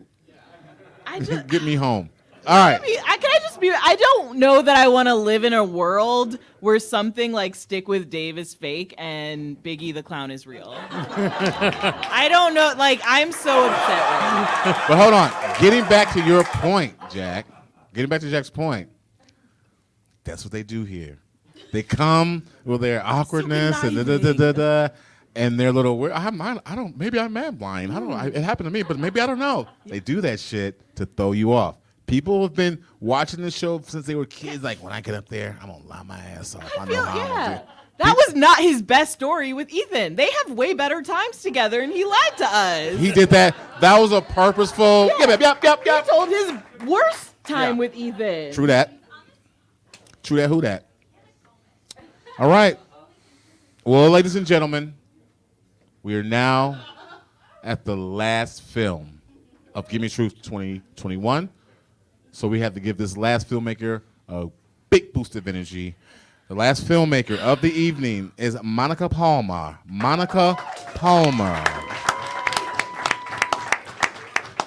And the name of this film is Drunk History of Columbia, Missouri. Love it. Give it up for Drunk History of Columbia, Missouri. Roll it. I'm Diana Moxon, and I have always loved history. I'm in love already. Da, da, da. There's this great story about the Missouri Theater and the Tiger Hotel and the tunnel in between. There's no tunnel. That's an urban legend. It's an urban legend. It's an urban legend. And it's Prohibition, and so Mr. Tiger Hotel, he talks to Mr. Missouri Theater, and he goes... That's not his name. It's called Stan and Ollie. So Stan and Ollie. And Stan says to Ollie, dude, I've got this great idea. Why don't I build like a secret bar in the basement, and then you can bring the guests in through your theater. No one's going to know. So they're like, all right, that's a great idea. So they build this tunnel, and they open up the speakeasy, and so then people are coming to the theater, all these beautiful guys and dolls, and there's a policeman standing outside, and they're like, oh, good evening, Mr. Policeman, and he's like, oh, have a nice evening. And then they go in, and they go through the tunnel, and they go like, drinky, drinky, drinky, the speakeasy. And then they come out, and Mr. Policeman's like, oh, you seem very jolly. And they're like, well, it was a really funny show this evening. Good night. And then off they go. So this is going on for, a few years. But what people don't know is that Mr. Tiger Hotel's wife and Mr. Missouri Theater are having this like smoochy affair. And they meet in the tunnel. That's where they have their like little, woo, getting on trees. In the tunnel? Yeah, right, because it's a safe place. So flash forward, it's the early 1970s, blah, blah, and they're doing some sewer works and some construction work. And he goes down, and he's like, finds a space, and he goes, oi, governor! This is British. Oi, governor! There's some stuff down here, some bodies down here, mate. And there's in the tunnel, there's a male and a female skeletal remains. No. Yes. No.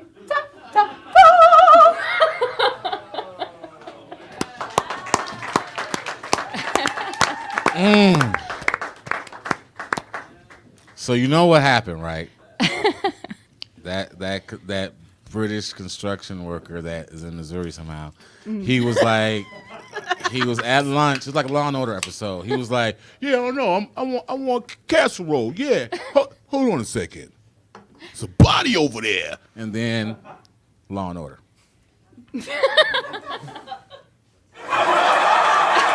Thank you. Thank you. Come on.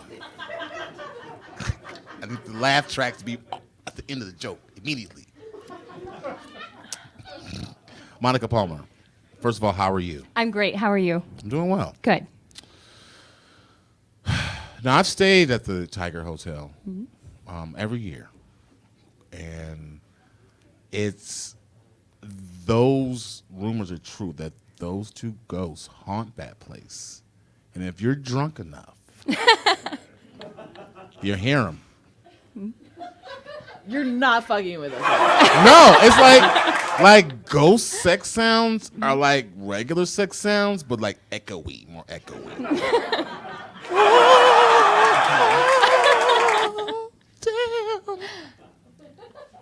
You see what I just did?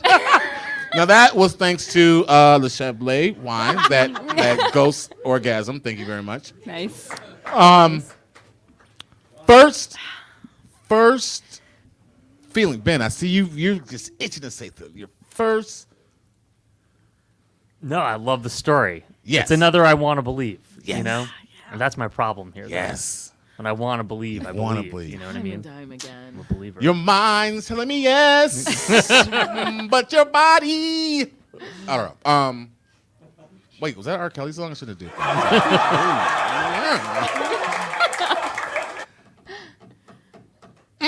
Ashley, first. Like that woman did seem legitimately drunk, so that's leading me to truth. I want it to be true. With the cancellation of Drunk History recently, there has been a revival in popularity and spin-offs. Yep. So I'm leaning towards truth. I want to believe. So here's my problem. Jack, I'm gonna come to you in a second. Here's my problem. Was this like I'm not asking you. But was this supposed to be like a speakeasy that people that first of all it wasn't when was this thing around the head even in style? That they just wrapped this scarf around my head. When was that ever the style? Never. I'm an expert on old timey fashions. Never seen that. Okay. Are we saying that We had a limited costume budget. I just No. Hey. This was really low budget. Hey, I get it. I know this ain't Mad Men. I get it. They were acting like it was a big deal to go drinking in this tunnel, right? But then she said some shit about 1970. The fuck is going on? Like I would think it was flapper times. Then they had that old timey ass outfit. When was that? Was that disco? When was that? For a historical documentary, the timeline did seem to be off. It was like a weird. What was that show? Quantum Leap. Yeah. It's like a weird Quantum Leap episode. Like Ziggy, where am I? I don't know. Who knows? All right. Thank you. That's a good show. Jack. First feelings. What's your gut tell you on this case, Kappa? I'm just so lost. Is an urban legend true? Like I just don't understand. No, Candyman is true. Candyman is true. Okay. He is true. Yeah. Like, so you're saying in Missouri, do people know about the old tunnel between the Blue Note and the Tiger? And down there, if you heard, it was Missouri Theater. and Missouri Tech. Theater. Yeah. Mhm. Yeah, that's okay. Okay. I was really going to lean on the audience for that part. I was like, you guys will tell me if that's legit. Okay. Yeah. And then the whole thing of this British construction worker found fuck bones in the basement. Like this rich man, like no one was looking for this dude. This is supposed to be this rich. I built theaters and tunnels, you see? And I went missing after fucking in a tunnel and no one even cared. That you see what I'm saying? I don't know about that. Yeah. So this British guy, hey governor, there's fuck bones down there. That's what's true. Did that happen? I thought it was well done. It was. The lip syncing was good. Yeah, we had some amazing actors. Yay, Columbia actors. Yay. But no, hold on. First of all, let me say this. Every film I've seen up here has been amazingly produced. Ain't about that. That's how you get lost in the weeds of the lies. It's not about the You gotta edits separate. and the shit's about the lies. That's right. Angela, what is the internet saying about this? This sounds like a fucking Scooby-Doo episode. Yeah. Like, zoinks! Fuck bones!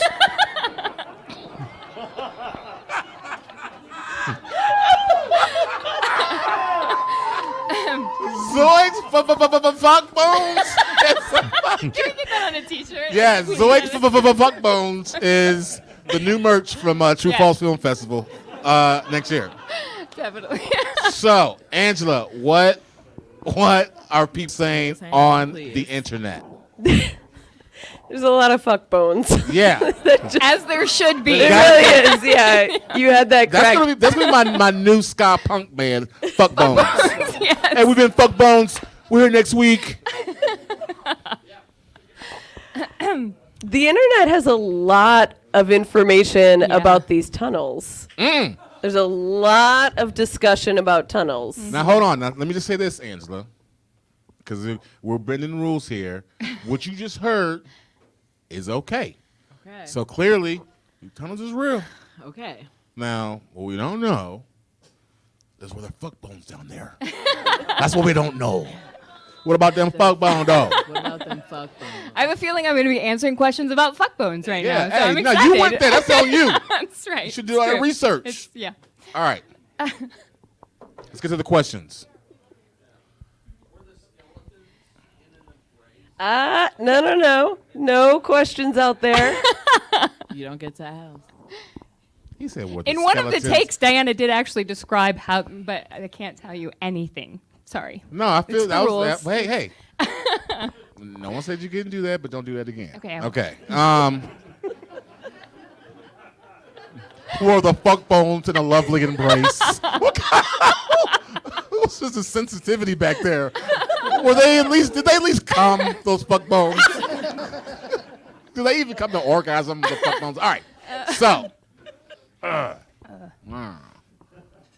Ashley, I'm going to let you go first with your one question for Monica Palmer, director of Drunk History of Columbia, Missouri. Monica, I would like to know, what did Diane drink that day you were filming? What was her drink of choice? It was white wine that I had in my refrigerator from another party someone left behind, but I don't remember the exact brand, but it was dry white. Because she was talking with white lady white wine. Yeah, she was. She had like white lady white wine. Like, oh my god! All right, so I found some fuck bones, and like it was crazy. We did have to open another bottle, and we had to put ice in it because it wasn't refrigerated. But yeah, so it was also white wine. That does seem legit. It was probably Les Bourgeois because that's all I have at my house. Okay. Slick ass product placement. Love it. That shows me a real dedication to Columbia, Missouri. Also. Yeah, seriously. I mean, that's what I'm about. Oh, thank you, Barkeep. What do we have here? Oh, thank you. Wow.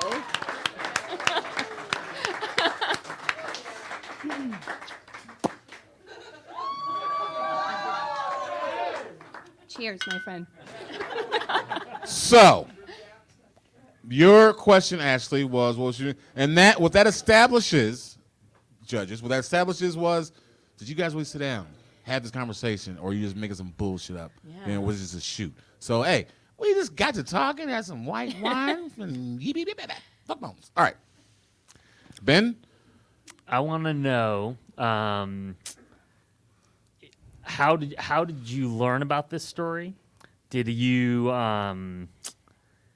did you guys both know about it and you decided to do this movie about it, or did she tell you about it for the first time? That's a great question. Hold on, that is a legit one question. It was like, how'd you hear about this? Is it on you? Or you're like, girl, please tell me about one. Yeah, all right. Well, so I used to work at, my office used to be at the Missouri Theater when I worked for the Missouri Symphony.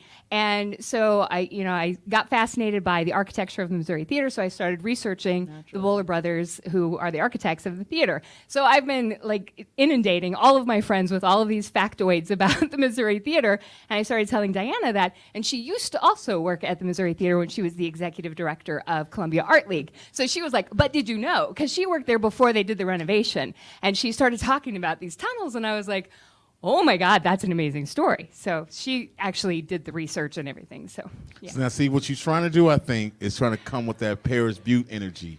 Yeah. Nervous energy, and I'm a little tipsy. You're trying to, yeah, like, oh yeah, then No, everybody here knows me. This is how I always am. I know, right? I get it.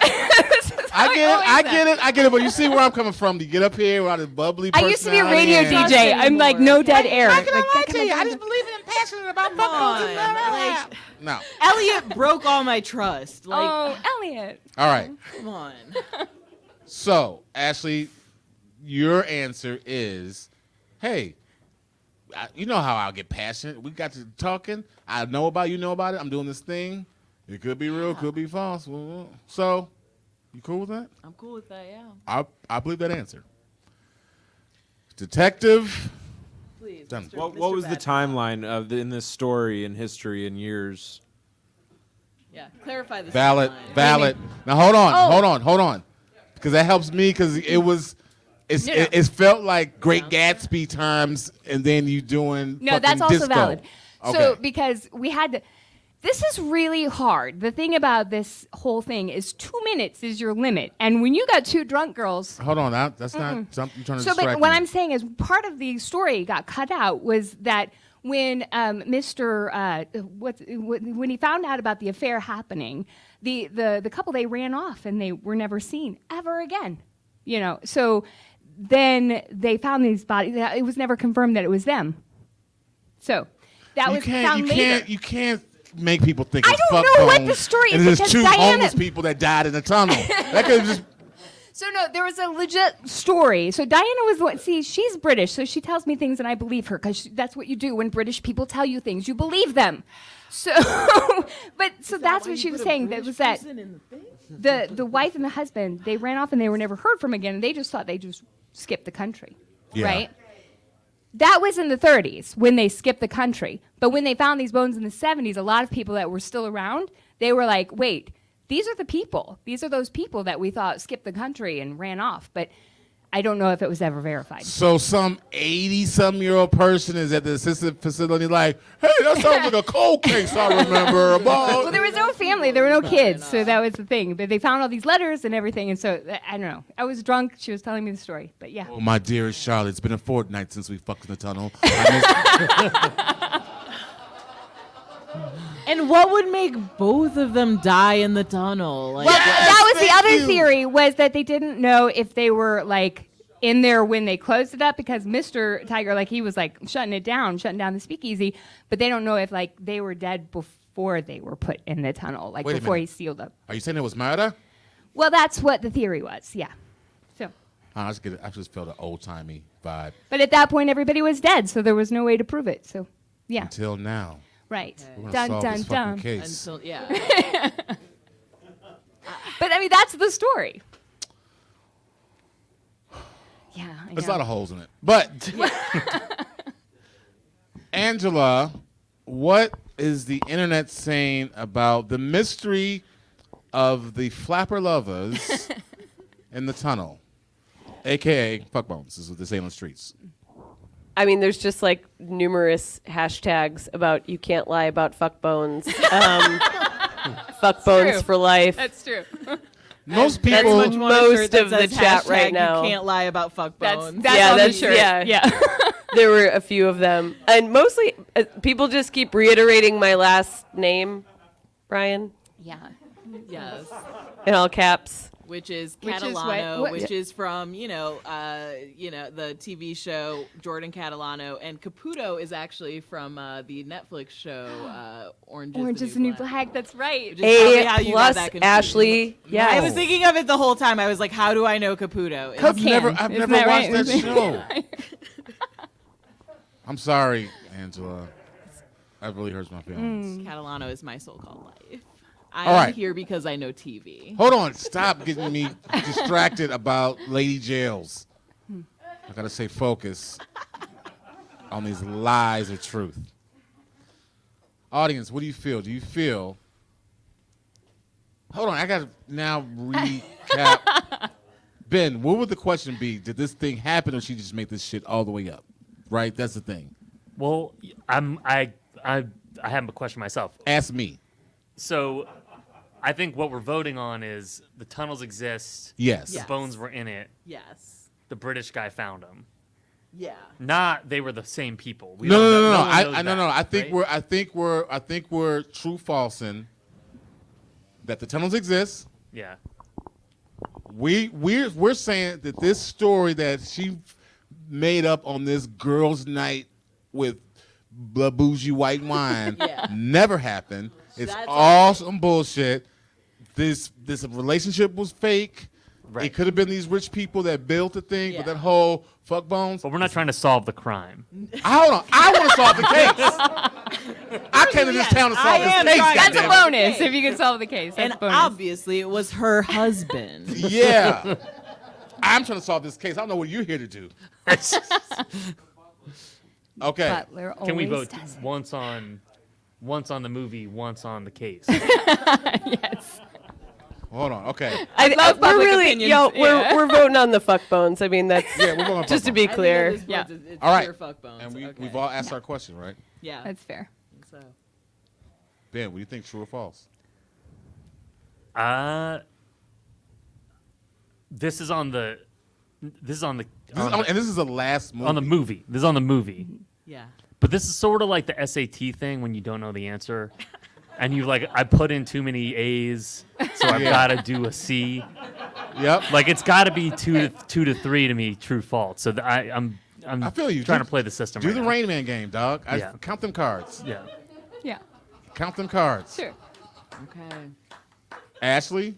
Monica, what I see in you is so much civic pride. I see so much. I see a real love of state, of city. Yes, I'm from the Midwest too. Rockford, Illinois. Represent 815 till I die.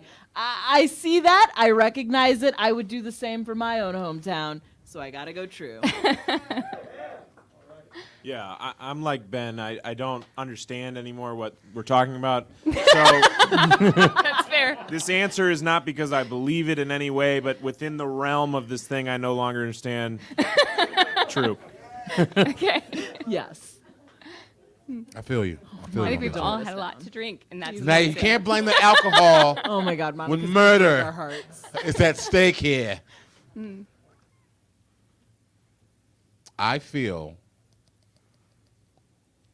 the tunnel. God damn it! I feel the tunnel is true. I think that it's false. I think that you got some actors and you made it up, and that's how. Fuck it. That's what I think. I let the judge decide. Come on. That's it. Don't let me down, Monica. False.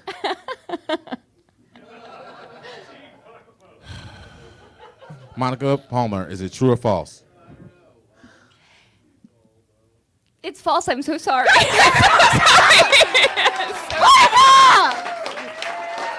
I really love all of you.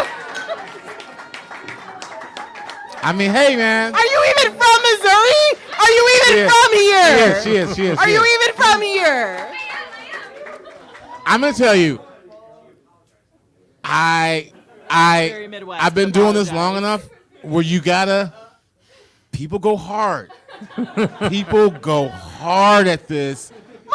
Like the sweetest. They're like, And when I worked with her at the museum and blah blah blah. she does, and that's all. That's true, but that's what she was riding on. She was riding on her trustworthiness. She was riding on her love of this city, which you felt. She was riding on all that, but she came up with that. I'm gonna tell you what it was. It was that last little part she said about the ice and the white wine. That did. I was like, I was like, I know that was true. It could have been, but why are you telling me that? yeah, it was such a weird note to bring up. Like you could have been like, Okay, oh, yeah, yeah, I just like- love white wine. And I Yeah, was like that you know what I'm makes saying? sense. Like, yeah, it But- could have been. She was like, why you even say Yeah, that? because then I was like, oh, so you didn't have like the white wine prepared, so you weren't preparing to do a No, drunk and that was history. true. Like it was hot, and she wanted it cold. It's like, But I yeah. believed in your civic pride so much. I And saw that's your true. love of Missouri. That's true. So here's what we're gonna do. Our judges are gonna go deliberate. You saw 5 amazing films. First of all, Let's give a round of applause for all of our filmmakers. Cody Walden, Parrish Butte, Elliot Bones, Monica Palmer, and Reese Wigman. And of course, I didn't say thank you to one of our main sponsors. I can finally say I've been on a project at Showtime. Give it up for Showtime Documentary Films for sponsoring this. We got some Showtime merch for you guys. Showtime's been coming through for Gimme Truth for as long as I've been here, and thank you so much. So listen, team, you're judging on panache. Did they pull it off, the lies of the truths? Then you can go on all the nitty-gritty of the film thing, but then also put into consideration the performance of the dons. Incredible liars. It was some full-blown acting coming up here. This is avant-garde acting that you saw in your face, full frontal, for your eyeballs. Got to put that all into consideration, okay? Go deliberate. We'll be here. Give you like 10 minutes. One more time for our judges. Give over Ashley, Ben, and Jack, everybody.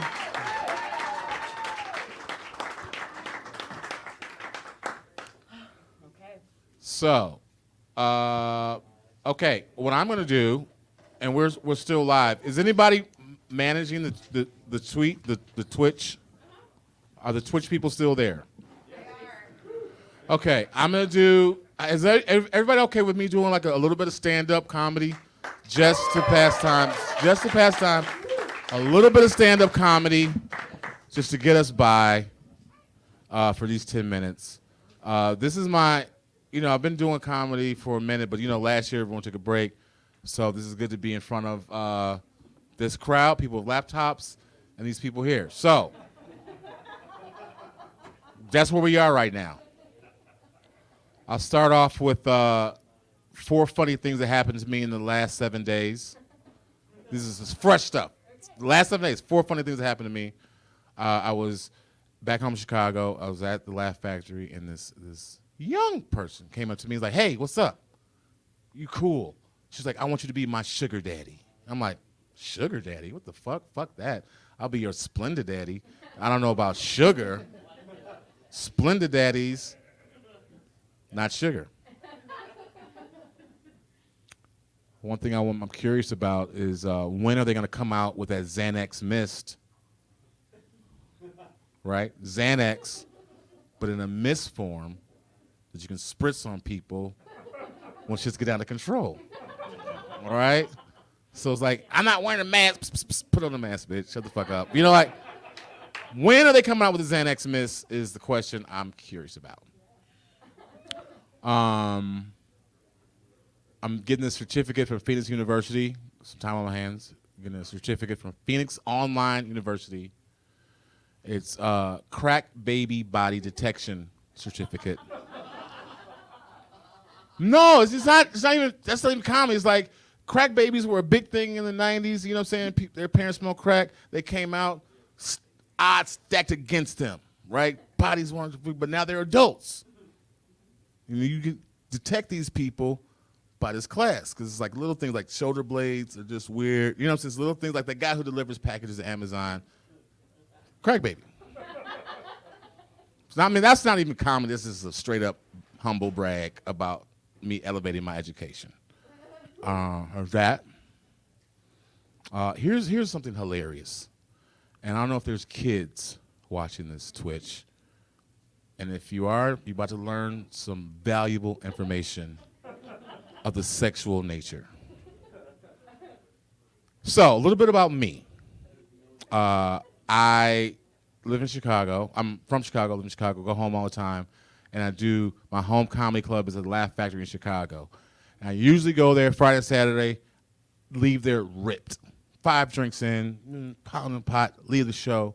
I'm always ripped. And I find myself at the Walgreens across the street from the Laugh Factory. And that is where I steal sexual products from Walgreens. But I just don't steal willy-nilly. I just don't steal. That's what commoners do. Before I put it in my pocket, I say reparations. Humbly, you know what I'm saying? Like, reparations. and you put it in your pocket.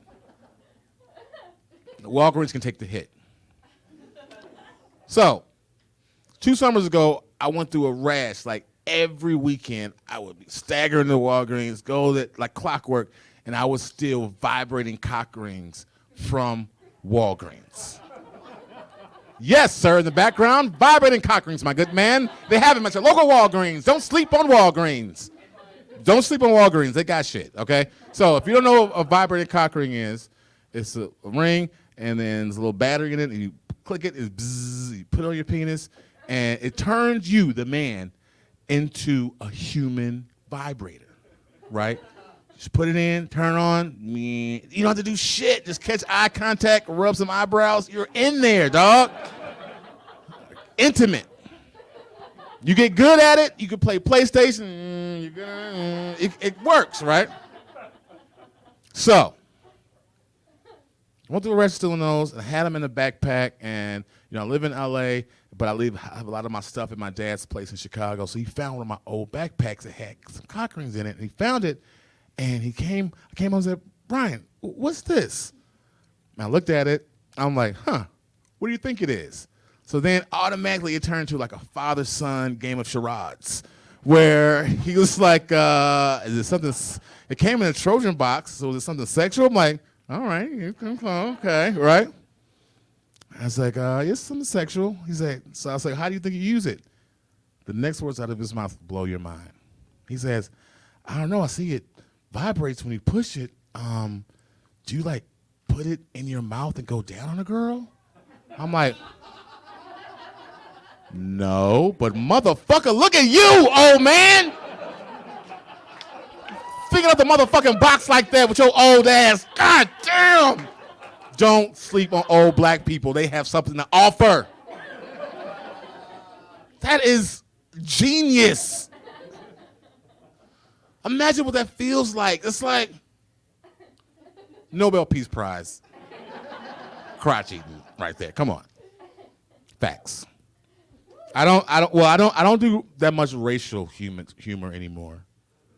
I don't do that much racial humor anymore because my comedy was just too good. It was just too powerful. Right? That's what really made those people rush the Capitol January 6th. It was my comedy. Nobody no election. It was my shit. They're like, what did he say? Ah! One thing I'll say about the insurrection.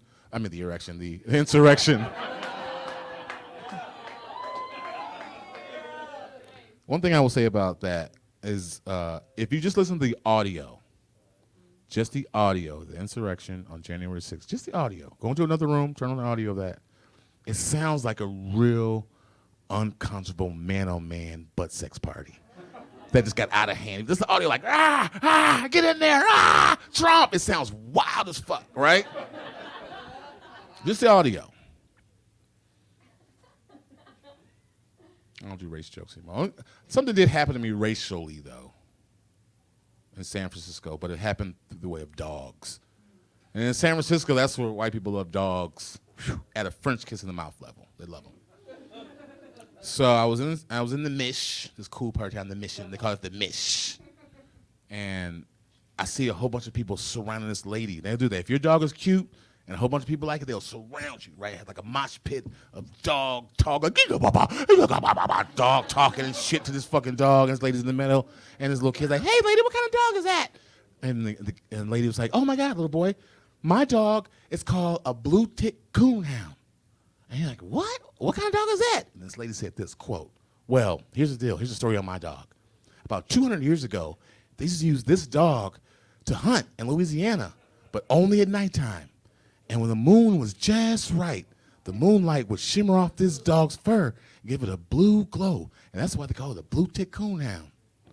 And I was like, so what kind of creatures was this dog hunting 200 years ago in Louisiana at night? Like, bitch, fuck your slave dog. Get that slave dog the fuck out of here. Give a fuck about your slave dog. Don't try to Pixar your slave dog to make it cute. Fuck your slave dog. Then the very next day, I'm in the Mish, same street, I see my homegirl, and she's with one of her best friends, and her best friend has 2 Rhodesian Ridgebacks. Now, those are African hounds, right? Now, you can be white and have 2 African hounds. That's not the racial part. Here it is. When she wanted to take her dogs out for a walk, she said this. She was like, Tariq Levantes, come on, you guys, let's go for a walk. I'm like, Tariq Levantes? Why you name your dogs that, bitch? Why? Those names, Tariq and Levantes should be catching touchdowns for the Mizzou Tigers, not pissing on fucking poles.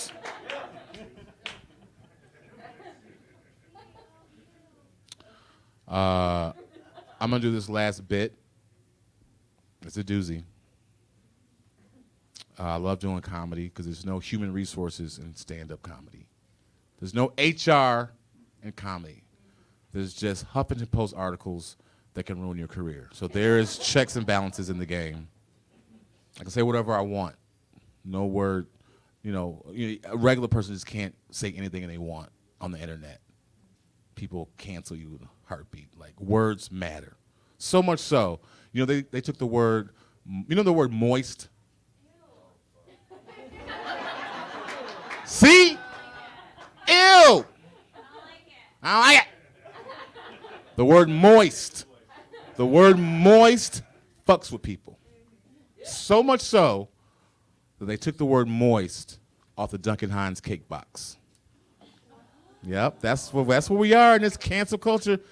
Clearly what happened somewhere corny, like Nebraska or something like that. Somebody was making a Duncan Hines cake, a Duncan Hines moist cake, and they took that cake out the oven and they put that cake on the counter to cool off. That cake was moist, cooling off on the counter. And then they were standing there and they're like, I think I want to fuck this cake. You just sitting there all moist asking for, I'm gonna fuck you, cake. And they were just about to fuck this cake. But then their cell phone rang and they snapped, oh my God, what came over me? I was gonna fuck this cake. Oh my God, they were embarrassed and shit. They wrote Duncan Hines an angry email like, Dear Duncan Hines, how dare you tempt me with your promiscuous packaging? I almost fucked this cake. My kids almost saw me. You lost a customer, blah, blah, blah. What the fuck? Stop the press, take that word off, right? That's what we are. But you know who kept it real? Judges, you know who kept it real? That bitch Betty Crocker. Her shit is double moist, you libtard motherfuckers. Double moist up in this bitch. Get some. Come get some. My shit's double moist. Yeah, one word will trip you up. Like the first time I, like the word retarded has been off the books for like almost 20 years now. You just can't casually go into an intimate dinner party and throw the word retarded around. You can't come in like, casserole, retarded. You can't do that. That's uncouth. They'll ask you to leave. Right? Remember the first time I heard the word retarded, I was like 5, and I was at church, right? And I remember this day vividly because this was the day I did some urinal peeing by myself as a little boy. And a lot of ladies, that's a rite of passage. When you don't eat your mom, you're in the urinal, like, I'm doing big boy shit, right? Big boy shining, right? I was peeing, feeling good, and then in the urinal stall next to me, this dude named Weirdo James came and peed next to me. Now, Weirdo James was clearly the dude who was weird as fuck who went to my church, right? And Weirdo James came in and peed, but he pulled his pants all the way down to his ankles and started peeing. And I'm 5, like, what the fuck, Weirdo James? This should be seeing your butt in my face, man. This is not how this shit goes. This is why they call you Weirdo James, man. It's shit like this. I pulled my pants up, ran, told my mother, like, OMG, mommy, OMG, mommy, OMG. I made up OMG that day. That was me. It's like, what, Brian? It's like, mommy, you're not gonna believe this.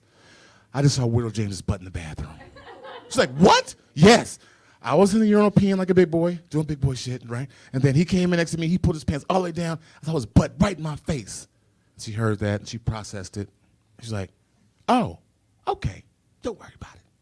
I'm like, don't worry about it. Bitch, I said I saw a grown man's ass in my face. What do you mean don't worry about it? There's no alarm bells, nothing? Then she said this, I'll never forget it, just like a mommy, so innocent, so sweet. She's like, well, here's the deal, Brian. Weirdo James is retarded. I'm like, what's that? And she said this, well, sometimes, Brian, people's bodies grow to a certain rate, but their brains don't grow at the same rate as their bodies. So in Weirdo James's case, his body is a 35-year-old man, but in his head, he's just a 4-year-old little boy. I'm like, bitch, what the fuck are you saying? That's real? I clutched my pearls. What? That's real? I was shell shocked. I went to go play with the other kids. They was playing freeze tag, right? They started to freeze me in the game. Like, man, get the fuck out of here with that freeze tag shit, man. People are retarded out here. Have you heard about this shit? Okay? We can't be playing games all life, freezing people fakely. You know what I'm saying? We ain't gonna be kids all life. Well, maybe we will be. I don't know. I'm confused, right? So later that day, we driving home. My mom's driving. I'm in the back seat. I'm like, hey, mommy. She's like, what? I was like, I'm gonna be 22 retarded. She's like, what's 22 retarded, Brian? I'm like, well, I want to be old like you, but I want to be 22 in my head for the rest of my life. She's like, Brian, that is not how retarded works. You can't pick and choose the age you want to be retarded. That's not how this shit works. I'm like, what? You can't choose what? So fast forward, 40 years old, 40-year-old man in my apartment is filthy, and I'm eating circus peanuts by the handfuls. And I remember I was watching porno on a laptop on the left, but at the same time I was playing video games in front of me, and then on the right I was watching Dragon Ball Z on an iPad.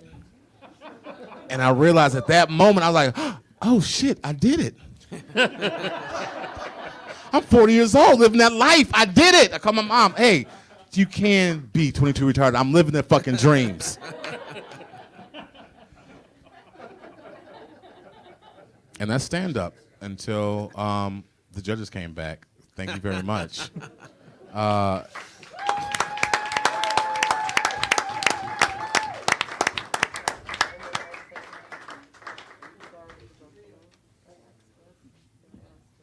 Word. First of all, give it up for Angela, our producer, everybody. Which I'm now terrified ever to say any last name. It's going to be just, hey, this is Angie. Call her Angie. I have a question for my new friends, my judges. Did you guys have fun at Gimme Truth 2021? Lot of fun. Even though you have resting bitch face, we broke you down. Yeah. Well, smile. Okay, smile again. I don't know. Blake Lively, whatever. All right. Ashley? I did. I mean, I was excited to come back to the Midwest, the land of my people. I thought, oh, you know, I know the Midwest. We're all so trustworthy, so loving, and you all lied to me. Yeah, and that's that's the life lessons you learn here at Columbia, Missouri. Ben, what do you feel? Thank you for that. Yeah, I don't believe in anything anymore. But you know what? This makes it easier. That's liberating. I know, like this That's makes you liberating. stronger for Hollywood. Yeah. All that fake bullshit. You're like, Exactly. don't come I'm in with no ready. fake ass shit. I've been at True False. I know liars. Yeah. I'm ready to make a movie now. Right. You're ready. Now. I've been broken, so thank you. Thank you. Insanely talented people, I just got to say. It's Very insane. Give it up for our filmmakers one more time. Let me say their names one more time. For Cody real. Wallen, Paris Butte, Elliot Bones, Monica Palmer, Reese Wakeman. I got a note here to give a shout out to Barb the Buffalo here. Give it up to Barb the Buffalo. Barb, the beautiful, majestic buffalo. She roams the graze, the fields of the land. Bison meat is healthier than hamburger. See, true, false. Is that even a real song? Who knows? Bison jerky is good. And once again, give it up for our sponsors, Showtime, Les Bourgeois, Shotflea Breweries, Broadway Breweries, and of course our beautiful theater here at CAT TV, provided by Vidwest. Now, Angela, can you give me a little back? Are these the trophies here? Yes. And who made the drawing? Every year we have, is it the same sculptor? Is it a different person? Yeah, shout out to Michael Markham. Michael, get up, Michael Markham. And see, let's be real. Let's be real. Oscars, Emmys, Tonys, them corny ass statues that are this fucking same every year, that corny ass shit. This is a new statue every year. You never know what you're taking home. That's the panache of Gimme Truth. That's all I'm gonna say. All right. You guys went back there, deliberated, came back. Was it hard? Any hung jury stuff? Was it? It was really tough. I think every film was just so good. Everyone was so talented. You all were so good at lying. It was really difficult.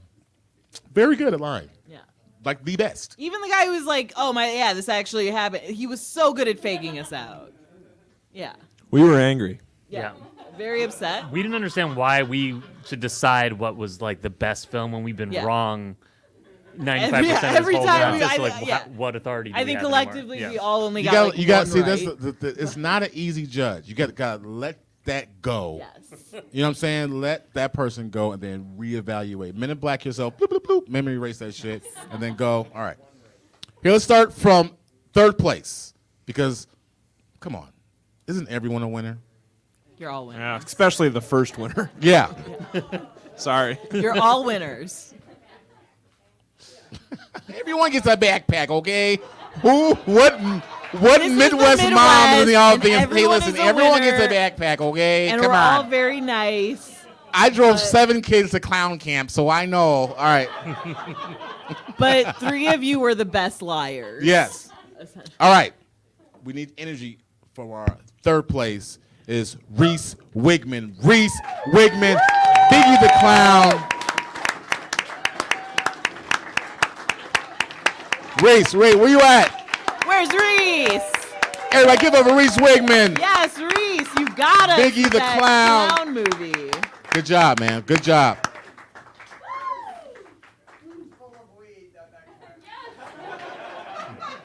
Yeah. You're getting so stoned later. Share with Ethan, man. Share with Ethan, your best bud. In second place, this gentleman came out the box pulling heartstrings, defying you to believe what's true, what's lies. You know who it is. It's Cody Walden. Cody Walden with my RuneScape girlfriend, Amanda 411. Cody Walden, get up here.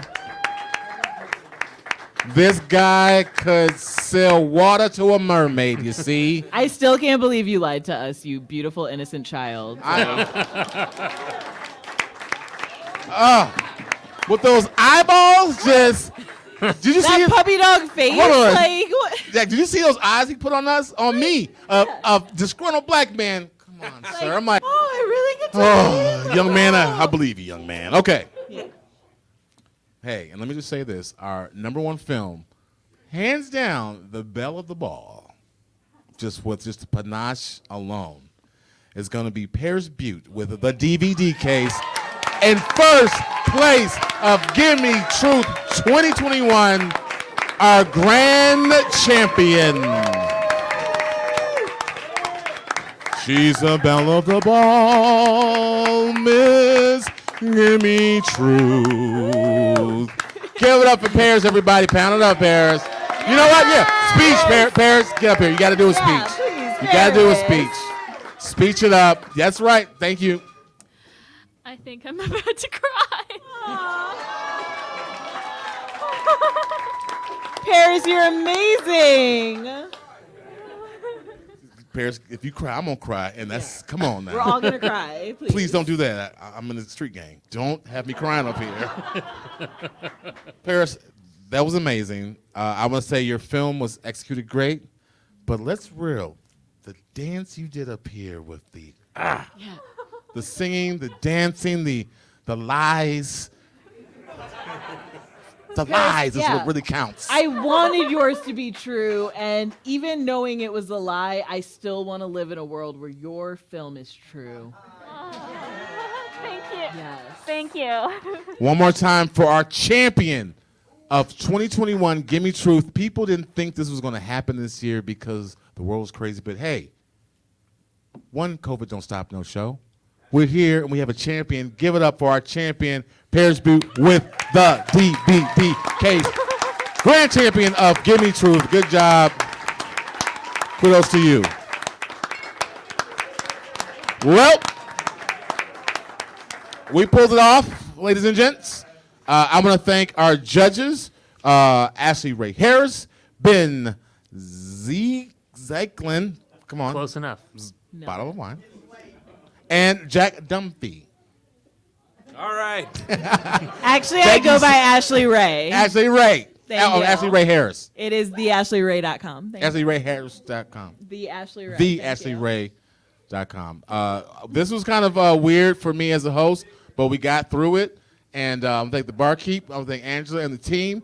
Everyone did great. I want to thank our studio audience who was magical and made it feel, you guys made it feel like a theater of thousands. I've been your host, Brian Babylon. We will see you next year back at the Blue Note Theater, full blown, which is positive in this case, full blown. Meaning, no, we're gonna keep that shit in May because it's better. This is better. So thank you so much. This has been Gimme Truth 2021. Good night. Bye.